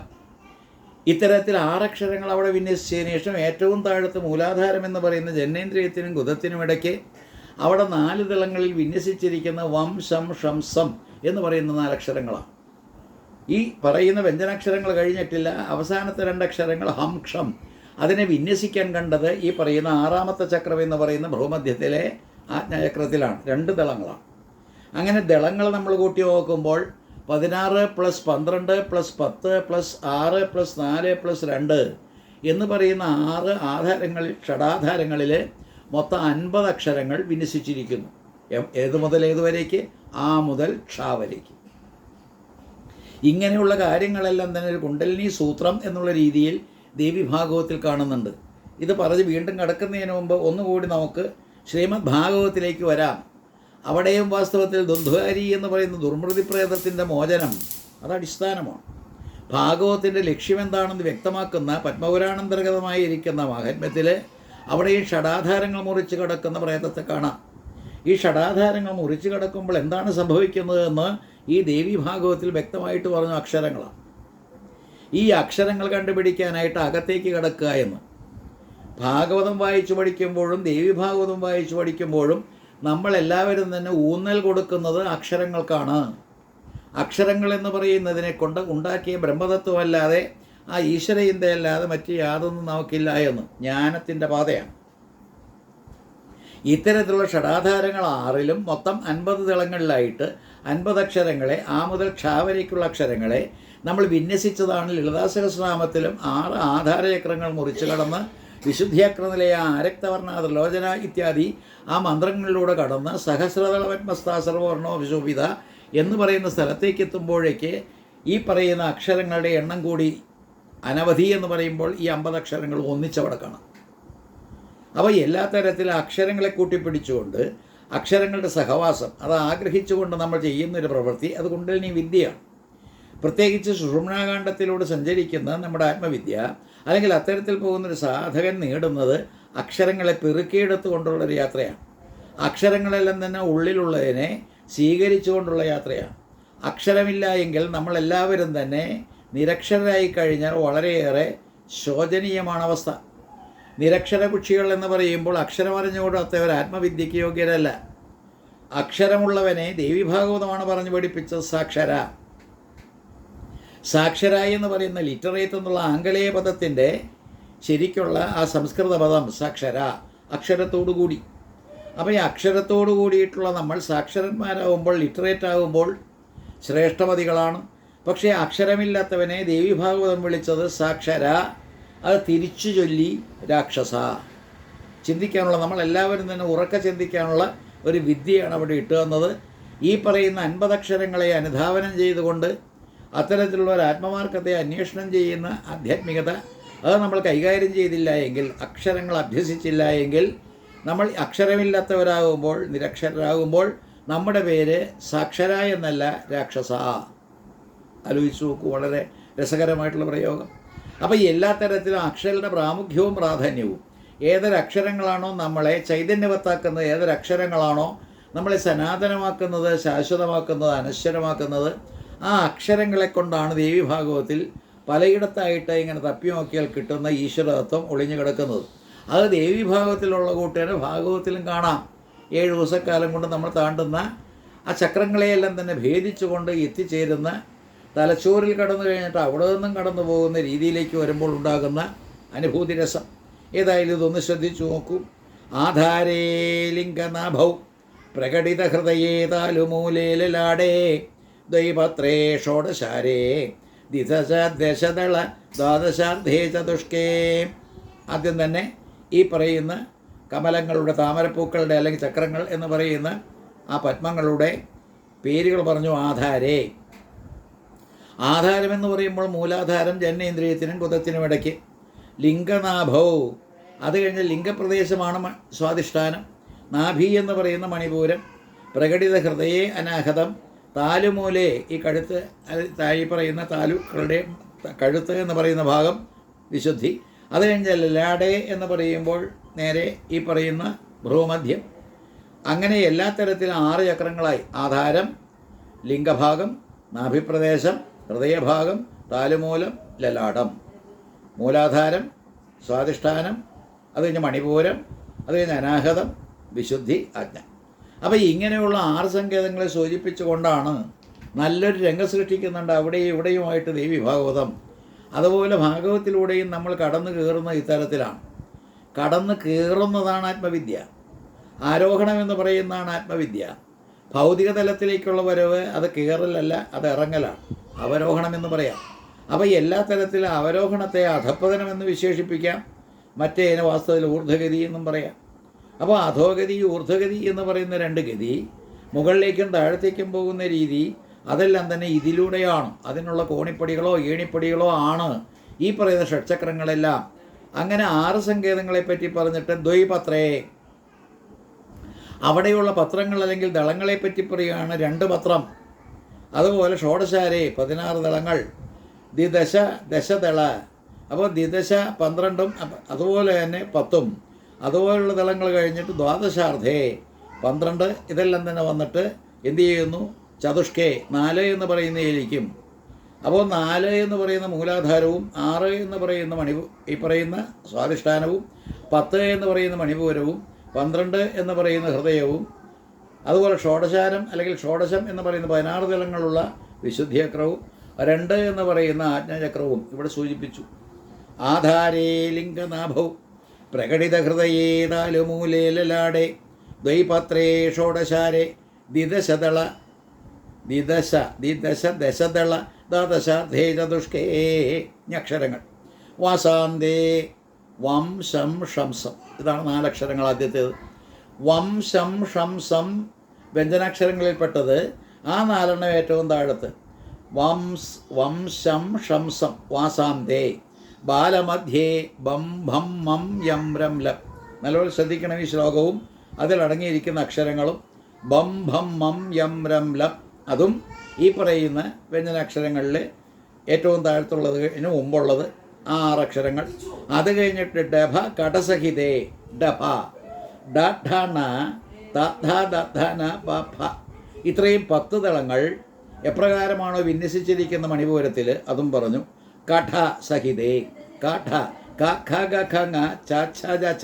ടാഠ, ഈ 12 അക്ഷരങ്ങൾ അനാഗതം എന്ന് പറയുന്ന ഹൃദയത്തിലും പറഞ്ഞിട്ട് കണ്ഠദേശേ സ്വരാണാം, കഴുത്തിൽ 16 ദളങ്ങളുള്ള ആ വിശുദ്ധിചക്രത്തിൽ ഈ പറയുന്ന ആ മുതൽ ക്ഷ വരേക്കുള്ള ആ മുതൽ ആ വരേക്കുള്ള 16 അക്ഷരങ്ങളും. അത് കഴിഞ്ഞിട്ട് ഹംക്ഷം. ഹംക്ഷം എന്ന് പറയുന്ന വ്യഞ്ജനാക്ഷരങ്ങളിൽ ഒടുവിലത്തെ 2 അക്ഷരങ്ങൾ, അത് തത്വാർത്ഥയുക്തം സകലദളഗതം, അത് വാസ്തവത്തിൽ നെറ്റിത്തടത്തിലും വെച്ചു. അപ്പോൾ അക്ഷരങ്ങളെപ്പറ്റി പറഞ്ഞു. 50 അക്ഷരങ്ങൾ എങ്ങനെയാണ് മുറിച്ച് ആ ഓരോന്നിനെയും എവിടെയാണ് ഇട്ടിരിക്കുന്നത്, ദളങ്ങളുടെ സ്ഥിതി പറഞ്ഞു. ആ ദളങ്ങളെല്ലാം തന്നെ ഉൾക്കൊള്ളുന്ന മൂലാധാരം മുതൽ ആ ഷച്ചക്രങ്ങളെ എല്ലാം തന്നെ പറഞ്ഞിട്ട് ഇവിടെ പറയുകയാണ് സകളദളഗതം വർണ്ണരൂപം നമാമി. ഈ എല്ലാ ദളങ്ങളിലും 50 ദളങ്ങളിലും ഏത് വർണ്ണങ്ങളെയാണോ അല്ലെങ്കിൽ അക്ഷരങ്ങളെയാണോ ഇത്തരത്തിലിട്ടിട്ടുള്ളത് ആ രൂപത്തിലുള്ള ഭഗവതിയെ ഞാനിതാ നമിക്കുന്നു എന്ന്. നോക്കൂ, സത്യം പരം ധീമഹി എന്ന് ഭാഗവത്തിൽ പറഞ്ഞതിന് തത്തുല്യമായിട്ട് മറ്റൊരു രീതിയിൽ ഇതാ ഇട്ടു തന്നിരിക്കുന്നത് എന്താ, വർണ്ണരൂപത്തെ സ്മരിക്കുന്നു. വർണ്ണരൂപം എന്ന് പറയുമ്പോൾ അതെല്ലാം കൂടി കൂട്ടിയാൽ എന്താണെന്നൊന്ന് മനസ്സിലാക്കണം. അതാണ് ഓങ്കാരം. ഓങ്കാരത്തിൽ നിന്നുണ്ടായ അക്ഷരങ്ങളേ ഉള്ളൂ. പ്രത്യേകിച്ച് ഭാഗവതത്തിൽ, സപ്താഹം നടത്തുന്ന ഭാഗവതത്തിൽ, ശ്രീമദ് ഭാഗവതത്തിൽ നമ്മൾ കാണുന്നത് 6-ാമത്തെ അധ്യായം, അതായത് 12-ാമത്തെ സ്കന്ധത്തിൽ 6-ാമത്തെ അധ്യായത്തിൽ വേദങ്ങളെപ്പറ്റി ചോദിച്ചു പോയി ഈ പറയുന്ന ശൗനകാദികൾ സൂതനോട്. അങ്ങനെ വേദങ്ങളെപ്പറ്റി ചോദിച്ചപ്പോൾ അദ്ദേഹം തുടങ്ങുന്നത് വേദം എവിടെ നിന്ന് എങ്ങനെ ഉണ്ടായി എന്നാണ് പറഞ്ഞു തുടങ്ങുന്നത്. ഈ വേദം എന്ന് പറയുന്ന അറിവ് അത് എവിടെ നിന്നുണ്ടായി എന്ന് ചോദിക്കുന്നതിന് അത്തരം ചോദ്യമൊന്നുമില്ല, വേദങ്ങളെപ്പറ്റിയാണ് ചോദിച്ചത്. പക്ഷേ അതിൻ്റെ ഉറവിടം പോലും പറഞ്ഞു സൂതൻ ഹൃദയത്തിൽ നിന്നാണ്. അങ്ങനെ ഹൃദയം എന്ന് പറയുന്ന 4-ാമിടം വളരെ ശ്രദ്ധിക്കണം. ഇത് വളരെയേറെ കാര്യങ്ങൾ അന്തർഭവിച്ചിരിക്കുന്ന സംഗതിയാണ്. ഹൃദയം എന്ന് പറയുന്ന 4-ാമിടമാണ്. 4-ാമിടം താഴത്തു നിന്ന് 4-ാമത്തേത്, മുകളിൽ നിന്നും 4-ാമത്തേത്. അപ്പോൾ ഈ പറയുന്ന സഹസ്രാരം എന്ന് പറയുന്ന ഏറ്റവും ഒടുവിലത്തിൽ നിന്നും 1, 2, 3, 4 എണ്ണിയാൽ ഹൃദയം, താഴത്തെ മൂലാധാരത്തിൽ നിന്ന് 1, 2, 3, 4 എണ്ണിയാൽ ഹൃദയം. അപ്പോൾ നടുവിലുള്ളത് 7 മൊത്തം ആധാരങ്ങളിൽ സെറിബ്രോസ്പൈനൽ സെൻറ്റേഴ്സ് എന്ന് പറയുന്ന 7 നടുവിലുള്ള ആ ഹൃദയം വളരെ പ്രാധാന്യം അറിയിക്കുന്നതാണ്. ആ ഹൃദയത്തിൽ ഇങ്ങനെ നാദം ഇങ്ങനെ ഉയർന്നു, അതിങ്ങനെ ധ്വനിച്ചു. ആ നാദം എന്ന് പറയുന്ന ഓങ്കാരം പിന്നാലെ അക്ഷരങ്ങളായി എന്നാണ്. എന്നിട്ട് ആ അക്ഷരങ്ങളെല്ലാം തന്നെ പിന്നാലെ വേദങ്ങളായിട്ട് പരിണമിക്കുകയാണ്. അപ്പോൾ ആ അറിവിൻ്റേതായിട്ടുള്ള അടിസ്ഥാനം ഓങ്കാരമാണെന്നും ഓങ്കാരത്തിൽ നിന്ന് പൊട്ടിവിടുന്ന അക്ഷരങ്ങളാണെന്നും വന്നു. ആ അക്ഷരങ്ങളെല്ലാം തന്നെ ഉള്ളിലാണ് എന്നുകൂടി വന്നപ്പോൾ അക്ഷരസ്വരൂപനായിരിക്കുന്ന അക്ഷരബ്രഹ്മമായിരിക്കുന്ന ഈശ്വരനെ മനസ്സിലാക്കാനുള്ള വിദ്യ അവിടെയും കാണാം, ഇവിടെയും കാണാം, എവിടെയും കാണാം. ഇതാണ് സനാതനത്വം. ഈ സനാതനഭാവത്തെ വ്യക്തമായിട്ട് മനസ്സിലാക്കാതെ വഷളായി വികൃതമായി എന്തൊക്കെയോ വ്യാഖ്യാനങ്ങൾ കൊടുത്തുകൊണ്ട് ഹിന്ദുക്കളും അവരെ നശിപ്പിച്ചെടുത്തതാണ്. അപ്പോൾ ഹിന്ദുക്കളുടെ സവർണ മനോഭാവം വച്ചു പുലർത്തുന്നവരെ ഇതിനെ തൊട്ടുകൂടായ്മ, തീണ്ടിക്കൂടായ്മ ഇത്യാദി കാര്യങ്ങൾ പറഞ്ഞുകൊണ്ട് ആത്മാർത്ഥമായിട്ട് ആധ്യാത്മികതയെപ്പറ്റി പറഞ്ഞു കൊടുക്കാൻ കൂട്ടാക്കാതെ വഷളാക്കിയതിന് ഉത്തരവാദികൾ നമ്മൾ ഹിന്ദുക്കൾ തന്നെയാണ്. അപ്പോൾ എല്ലാ തരത്തിലും സനാതനത്വം അല്ലെങ്കിൽ ഈ പറയുന്ന അനശ്വരമായിരിക്കുന്ന ആത്മഭാവത്തിൻ്റെ അവസ്ഥ അത് മനസ്സിലാക്കാൻ വേണ്ടിയിട്ട് അക്ഷരങ്ങളെ തന്നെ ദേവിയായിട്ട് പറയുകയാണ്.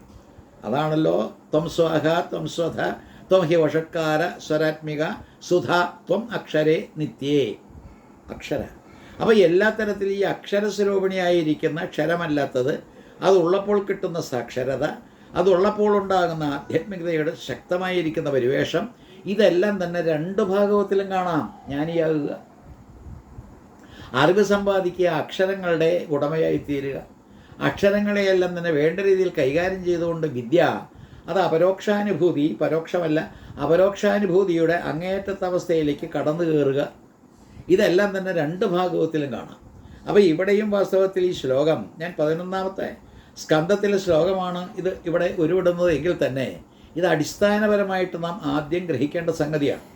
ഭാഗവതവും ദേവീ ഭാഗവതവും എന്ന് പറഞ്ഞു പോയതുകൊണ്ട് രണ്ടും തമ്മിൽ അജഗജാന്തരമുണ്ട് എന്നെല്ലാം പറഞ്ഞുകൊണ്ട് പേടിപ്പിക്കുന്ന രീതിയിൽ പറഞ്ഞു തുടങ്ങിയെങ്കിലും ഈ അജഗജാന്തരമെല്ലാം തന്നെ മാറ്റിയിട്ട് ഒരന്തരവുമില്ല, ഇതിൻ്റെ അന്തസത്തെ പരിശോധിക്കുമ്പോൾ അന്തരംഗത്തിൽ ഇതൊന്നാണ് എന്നുള്ള മട്ടിലേക്ക് വന്നം, അല്ലെങ്കിൽ ഭ്രാന്തി പിടിക്കും. നമ്മൾ ഈ ഡൈവേഴ്സിറ്റി, യൂണിറ്റി ഇൻ ഡൈവേഴ്സിറ്റി എന്നൊക്കെ പറഞ്ഞാൽ പോലും ഡൈവേഴ്സിറ്റി എന്ന് പറയുന്ന പലതായിട്ടിരിക്കുന്ന, അല്ലെങ്കിൽ ഈ പറയുന്ന നാനാത്വം എന്ന് പറയുന്ന അവസ്ഥ ഭ്രാന്തീയമാണ്, ഭ്രാന്തി പിടിപ്പിക്കുക, യാതൊരു സംശയമില്ല. അപ്പോൾ നമ്മളെല്ലാവരും തന്നെ കാട് കയറിപ്പോകുന്നൊരവസ്ഥയ്ക്ക് അറുതി വരണമെങ്കിൽ ഈ രണ്ട് പുരാണങ്ങൾ പ്രാഥമികമായിട്ട് എടുത്തുകൊണ്ട് ഒന്ന് സമന്വയം സാധിക്കാൻ വേണ്ടിയിട്ടുള്ള ശ്രമത്തിൻ്റെ ഭാഗമാണ് ഈ പ്രഭാഷണം. അപ്പോൾ എല്ലാ തരത്തിലും നമ്മൾ ചിന്തിക്കേണ്ടത്, ഭാഗവത്തിൽ പറയുന്ന സാക്ഷാൽ വിഷ്ണു അങ്ങനെ പറഞ്ഞില്ല, അല്ലെങ്കിൽ ആ വിഷ്ണുവിൻ്റെ അവതാരങ്ങളെപ്പറ്റി പറയുന്നുണ്ടെങ്കിലും സത്യമായിട്ടുള്ളൊരു സംഗതിയാണ് ധ്യാനിച്ചത്, ഒടുവിലും ധ്യാനിക്കുന്നത് തന്നെയാണ്. അവിടെയും വാസ്തവത്തിൽ അക്ഷരത്തിന് പ്രാധാന്യം കൊടുത്തുകൊണ്ട്, ഗുരുവിന് പ്രാധാന്യം കൊടുത്തുകൊണ്ട്, അല്ലെങ്കിൽ ജ്ഞാനത്തിന് പ്രാധാന്യം കൊടുത്തുകൊണ്ട്, അറിവിൻ്റെ സമ്പാദനമാണ് ഏറ്റവും പ്രധാനപ്പെട്ട ലക്ഷ്യം എന്ന് ഊന്നി പറഞ്ഞുകൊണ്ടാണ് ആ ഭാഗവതവും മുന്നോട്ട് പോകുന്നത്. സത്യസ്വരൂപനായിട്ടുള്ള ഈശ്വരനെ ധ്യാനിച്ച് ഇവിടെ വർണ്ണസ്വരൂപിണിയായിരിക്കുന്ന ദേവിയെ നമസ്കരിച്ചുകൊണ്ട്. അപ്പോൾ ഇവിടെയെല്ലാം തന്നെ നമ്മൾ ചിന്തിക്കേണ്ട വിഷയം, 7 ദിവസം കൊണ്ട് സപ്താഹമായിട്ട് ഭാഗവതം കൈകാര്യം ചെയ്യുമ്പോൾ 7 ദിവസക്കാലം കൊണ്ട് വാസ്തവത്തിൽ ഭാഗവതം വായിച്ചു കേൾക്കുന്ന സമ്പ്രദായമാണ് സപ്താഹം. അത്തരത്തിൽ നമ്മൾ കൈകാര്യം ചെയ്യുമ്പോൾ 7 സ്ഥലങ്ങൾ നമ്മളിങ്ങനെ കടന്നു കയറുന്നുണ്ട്. അതാണ് വാസ്തവത്തിൽ സെറിബ്രോസ്പൈനൽ സെൻറ്റേഴ്സ്. ഈ സെറിബ്രോസ്പൈനൽ സെൻറ്റേഴ്സ് എന്ന് പറയുന്ന ശരീരത്തിൽ അന്തർഗതമായി ഇരിക്കുന്ന സുഷുമ്നാകാണ്ഡവും അതിനെ നമ്മൾ കൈകാര്യം ചെയ്യുമ്പോൾ ഉണ്ടാകുന്ന കുണ്ടലിനി വിദ്യയും, അതിലൂടെ താഴെത്തുന്ന തലയിലേക്ക് കയറിയിട്ട് വീണ്ടും അതിന് പുറത്തേക്ക് ചാടിക്കൊണ്ട് രക്ഷപ്പെടുന്ന അവസ്ഥയും, ഇതെല്ലാം തന്നെ പരിശോധിക്കുമ്പോൾ അവിടെയും രണ്ടും കൂടി നമുക്ക് പൊരുത്തപ്പെടുത്താൻ മറ്റൊരവസ്ഥ കൂടി ചിന്തിക്കേണ്ടതുണ്ട്. 7 എന്ന് പറയുന്നൊരവസ്ഥ. ഒരാഴ്ചയിലുള്ള 7 ദിവസങ്ങളെപ്പോലെ തന്നെ 7-ന് വളരെ പ്രാധാന്യം കൊടുത്തുകൊണ്ട് നമ്മുടെ പൂർവികർ അജ്ഞാനമെന്ന് പറയുന്ന ആദ്യത്തെ അവസ്ഥയിൽ നിന്ന്, അപ്പോൾ അജ്ഞാനമെന്ന് പറയുന്ന ആദ്യത്തെ അവസ്ഥയിൽ നിന്ന് പതുക്കെ പതുക്കെ വിജ്ഞാനത്തിലേക്ക് കടക്കുന്ന രീതി, ജനിച്ചു വീണ കുട്ടിക്ക് ഒന്നും അറിഞ്ഞുകൂടാതെ അന്ധാളിച്ച് കിടക്കുന്നൊരവസ്ഥ അജ്ഞാനത്തിൻ്റേത്, ശിശു, പശു അല്ലെങ്കിൽ ശൂദ്രസമാനം, അത്തരത്തിലുള്ളൊരവസ്ഥയിൽ നിന്ന് പതുക്കെ പതുക്കെ ഇങ്ങനെ പഠിച്ച് അങ്ങനെ കയറി പോകുമ്പോഴാണ് ഈ അജ്ഞാനത്തിൻ്റെ തന്നെ 2 മുഖങ്ങളായിരിക്കുന്ന വൈരാഗ്യവും, അജ്ഞാനത്തിൻ്റെ തന്നെ 2 മുഖങ്ങളായിരിക്കുന്ന ആവരണവും വിക്ഷേപവും വരുന്നത്. നമ്മളെ അങ്ങോട്ടും ഇങ്ങോട്ടും ഇങ്ങനെ അലട്ടി ഓടിച്ച് അത്തരത്തിൽ ഇങ്ങനെ ഭ്രാന്തി പിടിപ്പിക്കുന്ന രീതിയിലേക്ക് വരുമ്പോൾ ഉണ്ടാകുന്ന 2 അവസ്ഥകൾ, ആവരണവും വിക്ഷേപവും, ഇതെല്ലാം തന്നെ താണ്ടിയിട്ടാണ് നമ്മൾ ഒരു ഗുരുവിനെ കണ്ടു കിട്ടിയാൽ പിന്നെ നമ്മൾ അദ്ദേഹത്തിൽ നിന്ന് ഇങ്ങനെ ഉപദേശം കിട്ടിക്കഴിഞ്ഞാൽ ഉണ്ടാകുന്ന അപരോക്ഷം, പരോക്ഷം എന്ന് പറയുന്ന 2 തലങ്ങൾ. പരോക്ഷമായിരിക്കുന്ന വിദ്യയാണ് ആദ്യം കിട്ടുക. അതായത് ഞാനിപ്പോൾ പ്രസംഗിക്കുന്നുണ്ട്, നിങ്ങൾ കേൾക്കുന്നുണ്ട്, നിങ്ങൾക്ക് അനുഭവവേദ്യമാകുന്നവരേക്ക് അത് പരോക്ഷം, നിങ്ങൾ അറിയുന്നവരേക്ക് അത് പരോക്ഷം, നിങ്ങൾ മനസ്സിലാക്കുന്നവരേക്ക് അത് പരോക്ഷം. വെറുതെ മനസ്സിലാക്കലല്ല ഞാൻ സൂചിപ്പിച്ചത്, അത് ഉള്ളിത്തട്ടി ഉണർന്നുകൊണ്ട് അത് തന്നെ എന്നിങ്ങനെ ബോധ്യം എന്ന് സ്വയം അനുഭവിക്കുന്നതാണ് പരോക്ഷാനുഭൂതി. അത് അനുഭവിക്കുന്നവരേക്ക് അപരോക്ഷമെന്ന് പറയുന്ന രീതിയിലേക്ക് വരുമ്പോൾ 2 തട്ടുകളായി. കേൾക്കുന്നത് പരോക്ഷം, പുസ്തകത്തിൽ നിന്ന് വായിച്ചെടുക്കുന്നത് പരോക്ഷം, അത് കഴിഞ്ഞ് അപരോക്ഷമാകുമ്പോൾ അനുഭവത്തിൻ്റെ തലത്തിലേക്ക് എത്തി. അപ്പോൾ ഇവിടെ അജ്ഞാനമെന്നും ആവരണമെന്നും വിക്ഷേപമെന്നും ആ 3 തലങ്ങൾ കഴിഞ്ഞ് വീണ്ടും അപരോക്ഷമെന്ന് പറയുന്നൊരവസ്ഥ, കേട്ടുകേൾവി എന്ന് പറയുന്ന രീതിയിലാണ്. അവർ പറഞ്ഞു കേട്ടു, അങ്ങനെ ഗുരുക്കന്മാർ പറയുന്നത് കേട്ടു, തത്വമസി എന്ന് പറയുന്ന ആ വാക്യം പോലെ അതിങ്ങനെ അടിച്ചുറപ്പിച്ച് അരക്കിട്ടുറപ്പിച്ച് അത് ശരിയാണെന്നുള്ള ബോധ്യം വരുമ്പോഴാണ് അത് പരോക്ഷം എന്ന് പറയുന്ന അവസ്ഥ വിട്ടിട്ട് അപരോക്ഷം എന്ന് പറയുന്ന അവസ്ഥയിലേക്ക് എത്തുന്നത്. ഒന്ന് ഇൻഡയറക്റ്റ് ആയിരിക്കുന്ന നോളജ്, ചിതാകാശഗീതയിൽ നിത്യാനന്ദൻ പറയുന്ന പുസ്തകജ്ഞാനം, അങ്ങനെ പുസ്തകങ്ങളെല്ലാം തന്നെ വായിച്ചുണ്ടാക്കുന്ന അറിവ് പോരാ എന്ന് പ്രഖ്യാപിക്കുന്ന നമ്മുടെ ആധ്യാത്മികതയാണ്. വായിച്ചുണ്ടാക്കുന്ന അറിവെല്ലാം തന്നെ അത് പരോക്ഷമായതുകൊണ്ട് അത് വിട്ടിട്ട് നമ്മൾ അപരോക്ഷ അനുഭൂതിയിലേക്ക് എത്തണം. ഈ പറയുന്ന ഞാൻ ബ്രഹ്മമാണെന്ന് പറയുന്നവരേക്ക് അവിടെ എത്തുന്നില്ല. നീ ബ്രഹ്മമാണ്, നീ അതാണ്, നീ ഈശ്വരനാണെന്നെല്ലാം തന്നെ പറഞ്ഞു വന്നിട്ട് അത് ഉറച്ചു. പഠിച്ചു, എഴുതി പഠിച്ചു, ഇമ്പോസിഷൻ എഴുതി പഠിച്ചു, അല്ലെങ്കിൽ പറഞ്ഞു പഠിച്ചു, കേട്ടു പഠിച്ചു, ഇതെല്ലാം ശരിയാണ്. പക്ഷേ എല്ലാം തന്നെ അനുഭവത്തിൽ വരുമ്പോഴാണ്, അത് അപരോക്ഷ അനുഭൂതിയായിട്ട് വരുമ്പോഴാണ് ദൃഢം ആകുന്നത്. അങ്ങനെ ദൃഢമാകുന്ന 5ാമത്തെ തട്ട് കഴിഞ്ഞാൽ പിന്നെ എല്ലാ തരത്തിലും നമ്മൾ സങ്കട നിവർത്തനാകുകയാണ്. എന്താ കാരണം? നമ്മൾ അന്വേഷിക്കുന്നതിന് കിട്ടി. നാം ഈ പ്രപഞ്ചത്തിലേക്ക് വന്ന് അജ്ഞാനത്തിലിങ്ങനെ മുങ്ങിക്കുളിച്ച് ജ്ഞാനത്തിൻ്റെ പാതയിലേക്ക് കടന്ന് പതുക്കെ പതുക്കെ വിവരങ്ങളെല്ലാം തന്നെ സമ്പാദിച്ചുകൊണ്ട് നമ്മൾ ഈ പറയുന്ന ജ്ഞാനത്തിലേക്ക്, അറിവിലേക്ക് കടന്നു. അങ്ങനെ വന്നപ്പോൾ സങ്കടങ്ങളെല്ലാം തന്നെ ഇല്ലാതാകുന്നൊരവസ്ഥയായി. ഈ സങ്കട നിവർത്തി എന്ന് പറയുന്ന 6ാമത്തേത്, അത് കഴിഞ്ഞാൽ പിന്നെ നമ്മൾ നേടുന്നതാണ് വാസ്തവത്തിൽ തുര്യ എന്ന് പറയുന്നതിന് തുല്യമായിട്ട് ആനന്ദത്തിൻ്റെ ലബ്ധി എന്ന് പറയുന്നൊരവസ്ഥ. അവിടെ എത്തുമ്പോൾ കിട്ടുന്നത് എന്തെന്നില്ലാത്ത ഹർഷ ഉന്മാദം, ഹർഷം, അതിഹർഷം. അപ്പോൾ അങ്ങേറ്റത്തെ ആനന്ദം എന്ന് പറയുന്ന എക്സ്റ്റസി എന്ന് പറയുന്ന സമാധ്യാവസ്ഥ, അല്ലെങ്കിൽ കൈവല്യ പദവി എന്ന് പറയുന്ന ആനന്ദത്തിൻ്റെ അതിരേകം, ഇത് സമ്പാദിക്കുന്ന അവസ്ഥ 7ാമത്തേതാണ്. അപ്പോൾ അജ്ഞാനത്തിൻ്റെ രീതിയിലൊന്ന് ചിന്തിച്ച് നോക്കൂ. അജ്ഞാനം, ആവരണം, വിക്ഷേപം. അത് കഴിഞ്ഞ് അപരോക്ഷാനുഭൂതി, പരോക്ഷാനുഭൂതി, അപരോക്ഷാനുഭൂതി. അത് കഴിഞ്ഞിട്ട് സങ്കട നിവൃത്തി, 7ാമത്തേത് ഈ പറയുന്ന അതിഹർഷം. ഇതേ രീതിയിൽ തന്നെ ഈ 7 ദിവസക്കാലം കൊണ്ട് സാധിക്കുന്ന മറ്റൊരു സംഗതിയാണ് ശുഭേച്ഛ എന്ന് പറയുന്ന 1ാമത്തെ സോപാനം. ഒരു പടി കടന്നു. ആ ഒരു പടി കടന്നിട്ട് 2ാമത്തെ പടിയിലേക്ക് കടക്കുമ്പോൾ വിചാരണ എന്ന് പറയുന്നതും ശാസ്ത്രജ്ഞാനവും നമ്മുടെ ദൈനംദിന ജീവിതത്തിലെ ഈ സാധനാനുഷ്ഠാനങ്ങളും ഇതിലൂടെ കടന്നു കയറിയിട്ട് നമ്മൾ കടന്ന് എത്തുന്നത് പിന്നാലെ ഈ പറയുന്ന ശുഭേച്ഛ വിചാരണ കഴിഞ്ഞിട്ട് ശുഭേച്ഛ, വിചാരണ, തനുമാനസ എന്ന് പറയുന്ന 3ാമത്തെ പദവി. തനുമാനസ കഴിഞ്ഞിട്ട് 4ാമത്തെ പദവിയിലേക്ക് കടക്കുമ്പോൾ അത് വാസ്തവത്തിൽ സത്വാപത്തി. തനുമാനസ, സത്വാപത്തി, അസംസക്തി, പദാർത്ഥ അഭാവിനി, തുരീയ. ഇവിടെയും 6 സോപാനങ്ങൾ കാണാം. അതിൻ്റെ പേര് ജ്ഞാനത്തിൻ്റെ 7 സോപാനങ്ങൾ. അങ്ങനെ ജ്ഞാനത്തിൻ്റെ 7 സോപാനങ്ങളും അജ്ഞാനത്തിൻ്റെ 7 സോപാനങ്ങളും നമ്മൾ പഠിച്ച് അറിഞ്ഞിരിക്കേണ്ട കാര്യങ്ങളാണ്. 2-3 രീതിയിൽ നമുക്കൊന്ന് ചിന്തിക്കാം. അജ്ഞാനമെന്ന് പറയുന്നത് നമുക്ക് ജനിച്ചപ്പോൾ നമ്മുടെ കൂടെ വന്നിട്ടുള്ളതാണ്. ആ അജ്ഞാനമെന്ന് പറയുന്നത് മാറ്റിയെടുക്കാൻ വേണ്ടിയിട്ടും വിജ്ഞാനത്തിലൂടെ, അല്ലെങ്കിൽ ആത്മാർത്ഥമായിട്ട് ആധ്യാത്മികമായിട്ട് ആത്മാന്വേഷണത്തിലൂടെ നമ്മൾ മുന്നോട്ട് പോകുമ്പോൾ കിട്ടുന്നതാണ് പ്രകാശം.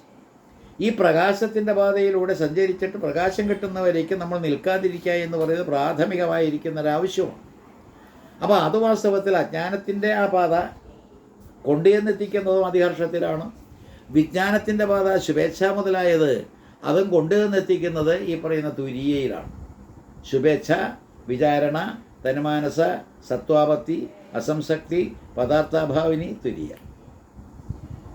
ഇത് രണ്ടും നമ്മളെല്ലാ ഈ പുരാണങ്ങളായാലും നമ്മുടെ വേദമാർഗങ്ങളായാലും വേദാന്തമായാലും സാധനാക്രമമായാലും ഇനി ക്ഷേത്രനിർമ്മാണ വേദിയിലായാലും ക്ഷേത്രം നിർമ്മിച്ചുകൊണ്ട് നമ്മൾ സാധന അനുഷ്ഠാനങ്ങളിലേക്ക് കിടക്കുമ്പോഴും പൂജാതി കർമ്മങ്ങളും താന്ത്രിക വിഷയവും ഇതെല്ലാം തന്നെ കൈകാര്യം ചെയ്യുമ്പോഴും അവിടെയെല്ലാം തന്നെ ഈ 7 കൂട്ടം കാര്യങ്ങൾ ജ്ഞാനത്തിൻ്റെയും അജ്ഞാനത്തിൻ്റെയും ഈ പറഞ്ഞ സോപാനങ്ങൾ വ്യക്തമായിട്ട് നമുക്ക് കാണാൻ കഴിയും. എന്താ ലക്ഷ്യം? അതൊന്ന് സൂചിപ്പിച്ചു കഴിഞ്ഞാൽ നമുക്ക് ഇന്നത്തെ പ്രഭാഷണത്തിന് ഒരു അറുതി വരുത്താം, അല്ലെങ്കിൽ നിർത്താം. ഇത് രണ്ടും നിങ്ങൾ വായിക്കുകയാണ്, രണ്ടും മനസ്സിലാക്കുന്ന പക്ഷം രണ്ടിൻ്റെയും അന്ത്യം, അതായത് അജ്ഞാനമെന്ന് പറയുന്നതിലൂടെ കടന്ന് കയറി അറിവെല്ലാം തന്നെ സമാർജിച്ചുകൊണ്ട് ആനന്ദത്തിലെത്തുന്ന 7ാമത്തെ തട്ട് എന്ന് പറയുന്ന അതിഹർഷമാണ്. ഈ അതിഹർഷം എന്ന് പറയുന്ന പ്രയോഗം തന്നെയല്ലേ ജ്ഞാനത്തിൻ്റെ സോപാനങ്ങൾ ശുഭേച്ഛ മുതൽ വിചാരണ മുതൽ ഇങ്ങനെ ഓരോന്നോരോന്ന് കടന്നു കയറി തുരീയ എന്ന് പറയുന്ന പദവി അലങ്കരിക്കുന്നു. അത് തന്നെ. അപ്പോൾ തുരീയ, അതിഹർഷം എന്ന് പറയുന്ന 7ാമത്തെ സോപാനം അനിവാര്യമാണ് ആധ്യാത്മികതയിൽ. ഇത് രണ്ട് ഈ പുരാണങ്ങളിലൂടെ കടന്നു പോകുമ്പോൾ നമുക്ക് കിട്ടിയേ മതിയാവും.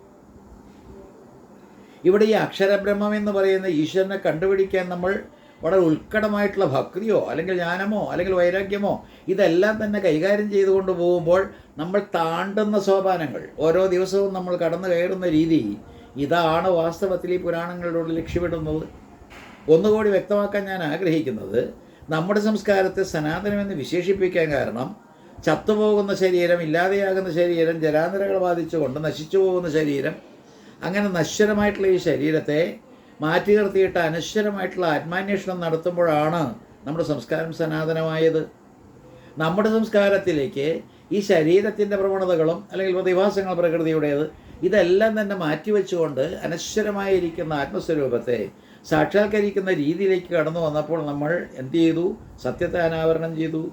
സത്യത്തെ നമ്മൾ അനാച്ഛാദനം ചെയ്ത് കണ്ടുപിടിച്ചു. എന്നിട്ട് നിത്യമായിരിക്കുന്ന വസ്തുവെ നമ്മൾ മനസ്സിലാക്കിയിട്ട് ആ ജ്ഞാനത്തിൻ്റെ അങ്ങേയറ്റത്തെ പദവിയിൽ എത്തിയപ്പോൾ നിതാന്തം നിരന്തരമായിട്ട് ആനന്ദത്തിലാറാടി. പ്രകാശമല്ലാതെ മറ്റ് യാതൊന്നുമില്ലാത്ത ആ ഭൂമിക, ജ്ഞാനത്തിൻ്റേതായിട്ടുള്ള ശ്രേഷ്ഠമായിരിക്കുന്ന പരമകാഷ്ഠ, അവിടെ എത്താൻ വേണ്ടിയിട്ടാണ് ആ പുരാണം ശ്രീമദ് ഭാഗവതം, ഈ പുരാണം ശ്രീമദ് ദേവി ഭാഗവതം രണ്ടും. പക്ഷേ ഈ ആചാര്യന്മാർ രണ്ട് തരത്തിലുള്ള യജ്ഞങ്ങളൊന്ന് നവാഹമായിട്ടും ഒന്ന് സപ്താഹമായിട്ടും നടത്തിക്കൊണ്ട് ഇങ്ങനെ മുന്നോട്ട് പോകുമ്പോൾ രണ്ടിനെയും വേർതിരിച്ചു പറഞ്ഞുകൊണ്ട് രണ്ട് തട്ടിൽ നിർത്തിക്കൊണ്ട് പോകുന്നത് ഒരിക്കലും ആശാസ്യമല്ല. രണ്ടും ഒന്നിപ്പിച്ചേ മതിയാവും. രണ്ടു മാത്രമല്ല, 18 പുരാണങ്ങളെ യോജിപ്പിച്ചുകൊണ്ട് സമുന്നതമായിരിക്കുന്ന ഒരു ചിന്ത നമ്മളിലേക്ക്, നമ്മുടെ അനുവാചകരിലേക്ക് കൊണ്ടുവന്നില്ല എങ്കിൽ അപകടമാണ്. അപ്പോൾ എല്ലാ തരത്തിലും നമ്മൾ തേടുന്നതെന്ത്, നേടുന്നതെന്ത് എന്നുള്ള സംഗതികൾ വ്യക്തമായിട്ട് ധരിച്ചുകൊണ്ടും അതെല്ലാം തന്നെ വിളമ്പിക്കൊണ്ടും പറഞ്ഞു കൊടുത്തുകൊണ്ടും മനുഷ്യരെ, ശ്രോതാക്കളെ ആ വേദിയിലേക്ക് ആനയിക്കുന്ന രീതിയിലേക്ക് വന്നില്ല എങ്കിൽ അപകടം പതിയിരിക്കുന്ന ഒരു സങ്കേതമാണ് ആ ഭാഗവതവും ഈ ഭാഗവതവും.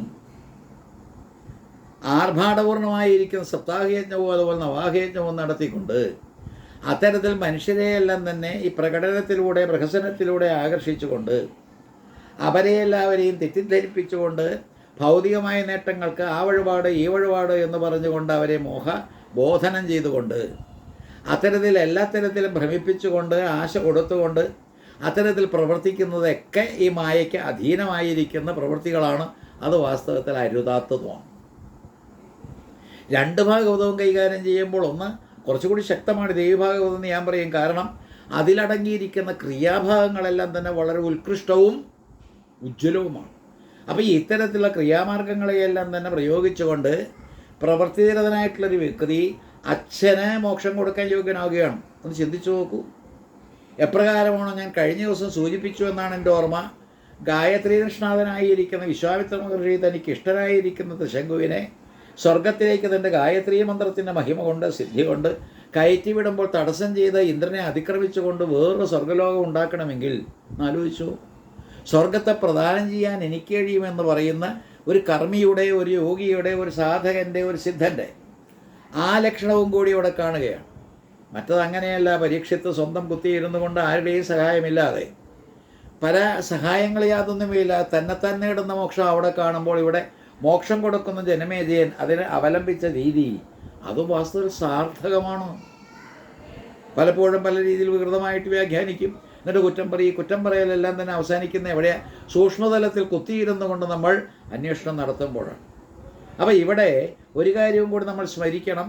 സാധാരണഗതിക്ക് ഈ കറുത്ത വാവ് അന്നത്തെ ദിവസമാണ് ഈ പറയുന്ന രണ്ട് ഭാഗവതങ്ങളും നമ്മൾ കൈകാര്യം ചെയ്യാൻ തുടങ്ങേണ്ടത്. വളരെ രസകരമായിരിക്കുന്ന ഒരു അനുഭവം പറയാൻ ഞാൻ ആഗ്രഹിക്കുന്ന, കറുത്തവാവിൽ നിന്ന് വൈകുന്നേരം മഹാത്മ്യ പ്രവചനം നടത്തി പിറ്റേ ദിവസം മുതൽ ദേവി ഭാഗവതം തുടങ്ങിയാൽ ഏതായാലും 9 ദിവസക്കാലം കൊണ്ട് നവമി വരേക്ക് എത്തുമ്പോൾ ഈ പറയുന്ന ദേവി ഭാഗവതം നമുക്ക് വായിച്ചു തീർക്കാം. ദേവി ഭാഗവതം പലപ്പോഴും വായിക്കുന്ന നവമിയിൽ തീരുന്ന രീതിയിലല്ലേ മഹാനവമി.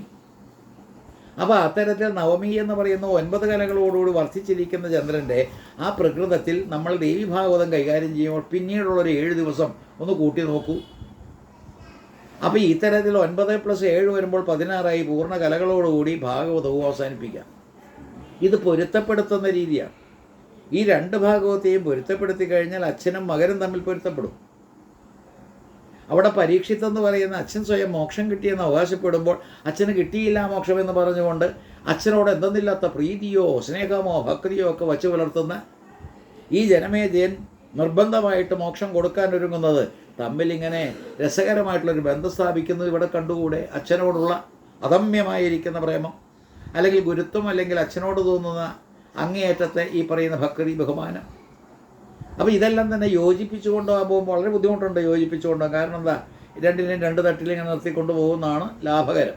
മറ്റുള്ളവരെ പറ്റിക്കാം, അല്ലെങ്കിൽ എല്ലാവരെയും മോഹിപ്പിക്കാം. അത് വിട്ടിട്ട് ഈ ദേവി ഭാഗവതത്തിൽ ജനമേജയം ചെയ്യുന്ന പ്രവൃത്തി കുറച്ചുകൂടി ഉത്കടമാണ്, അല്ലെങ്കിൽ ശക്തമാണ്. കാരണം എന്താ, കൊടുക്കുകയാണ് മോക്ഷം കൊടുക്കണമെങ്കിൽ അതിനുള്ള ശക്തി വേണ്ടേ. വിശ്വാമിത്രനെ പോലെ ഗായത്രിയിൽ പാഠമില്ല എങ്കിൽ എങ്ങനെ മറ്റുള്ളവർക്ക് ആർക്കും ഈ പറഞ്ഞ ത്രിശങ്കുവിനെ ഇങ്ങനെ പൊക്കിവിടാൻ കഴിഞ്ഞു? അപ്പോൾ ത്രിശങ്കു എന്ന് പറയുന്ന പാപത്തിൻ്റെ മൂർത്തി വത്ഭാവമായിരിക്കുന്ന 3 പാപങ്ങൾക്ക് ഉടവയായിരിക്കുന്ന അദ്ദേഹത്തെ, ഹരിശ്ചന്ദ്രൻ്റെയൊക്കെ പൂർവികരായിരിക്കുന്ന അദ്ദേഹത്തെ ഇങ്ങനെ പൊക്കി വിടുകയാണ് ആകാശതലത്തിലേക്ക് മോക്ഷത്തിലേക്ക് എന്ന് പറയുമ്പോൾ ചിന്തിച്ചു നോക്കുക, വെറും കഥ പോലെ തോന്നും. പക്ഷേ അത് കാര്യമാത്ര പ്രസക്തമായിട്ടൊരു സംഗതിയാണ്. എനിക്ക് ശക്തി ഉണ്ടെങ്കിലേ സാധിക്കൂ.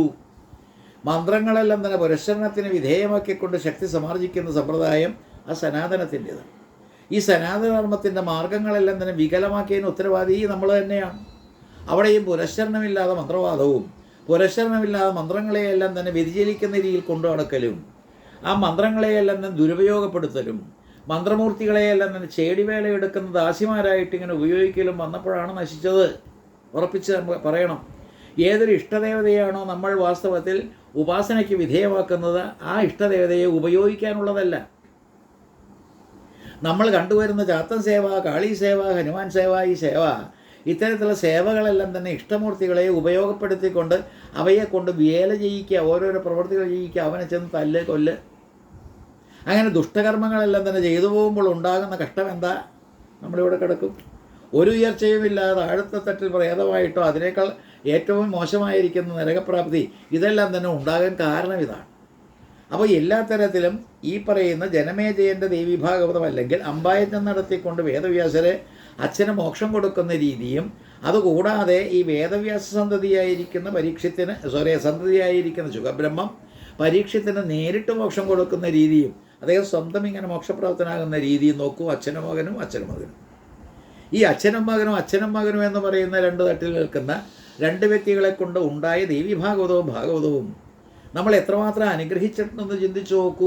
ഈ ഭാഗവതമായാലും ദേവി ഭാഗവതമായാലും അത് രണ്ടും നമ്മുടെ സംസ്കാരത്തിലെ അങ്ങേയറ്റത്തെ കനത്ത സ്വത്താണ്, മുതലാണ്. അങ്ങനെ കനത്ത സ്വത്ത് മുതലായിരിക്കുന്ന ഇത് നൽകിയിരിക്കുന്ന വേദവ്യാസരോ അതിലേറെ പ്രഗത്ഭനായിരിക്കുന്ന ഒരു അവതാര സ്വരൂപവുമാണ്. നമുക്ക് നിർബന്ധമായിട്ടും അത് മനസ്സിലാക്കാൻ സാധിക്കണം. അപ്പോൾ ഏതൊരു വേദവ്യാസനാണോ സ്വന്തം സന്തതികളെ കൊണ്ട് ഇത്തരത്തിൽ കൃതികൾ രചിച്ചുകൊണ്ട് അർത്ഥം കാമം മോക്ഷം എന്ന് പറയുന്ന കൂടെ ധർമ്മവും കൂടി വളരെ വിലയിരുത്തി പഠിപ്പിച്ചു തന്ന ഭാരതമായാലും ഭാഗവതമായാലും അതിനെ തുടർന്ന് ഈ പറയുന്ന ദേവീഭാഗവതം എന്നുള്ള ആ പുസ്തകത്തിലൂടെ, ആ പുരാണത്തിലൂടെ നമുക്ക് കൂടുതൽ കാര്യങ്ങൾ കൂടി അറിയാൻ ഇടവരുത്തി തന്ന അദ്ദേഹത്തെ നമുക്ക് 100 നമസ്കാരങ്ങൾ നടത്തിയാലും പോരാതെ വരില്ലേ വേദവ്യാസൻ.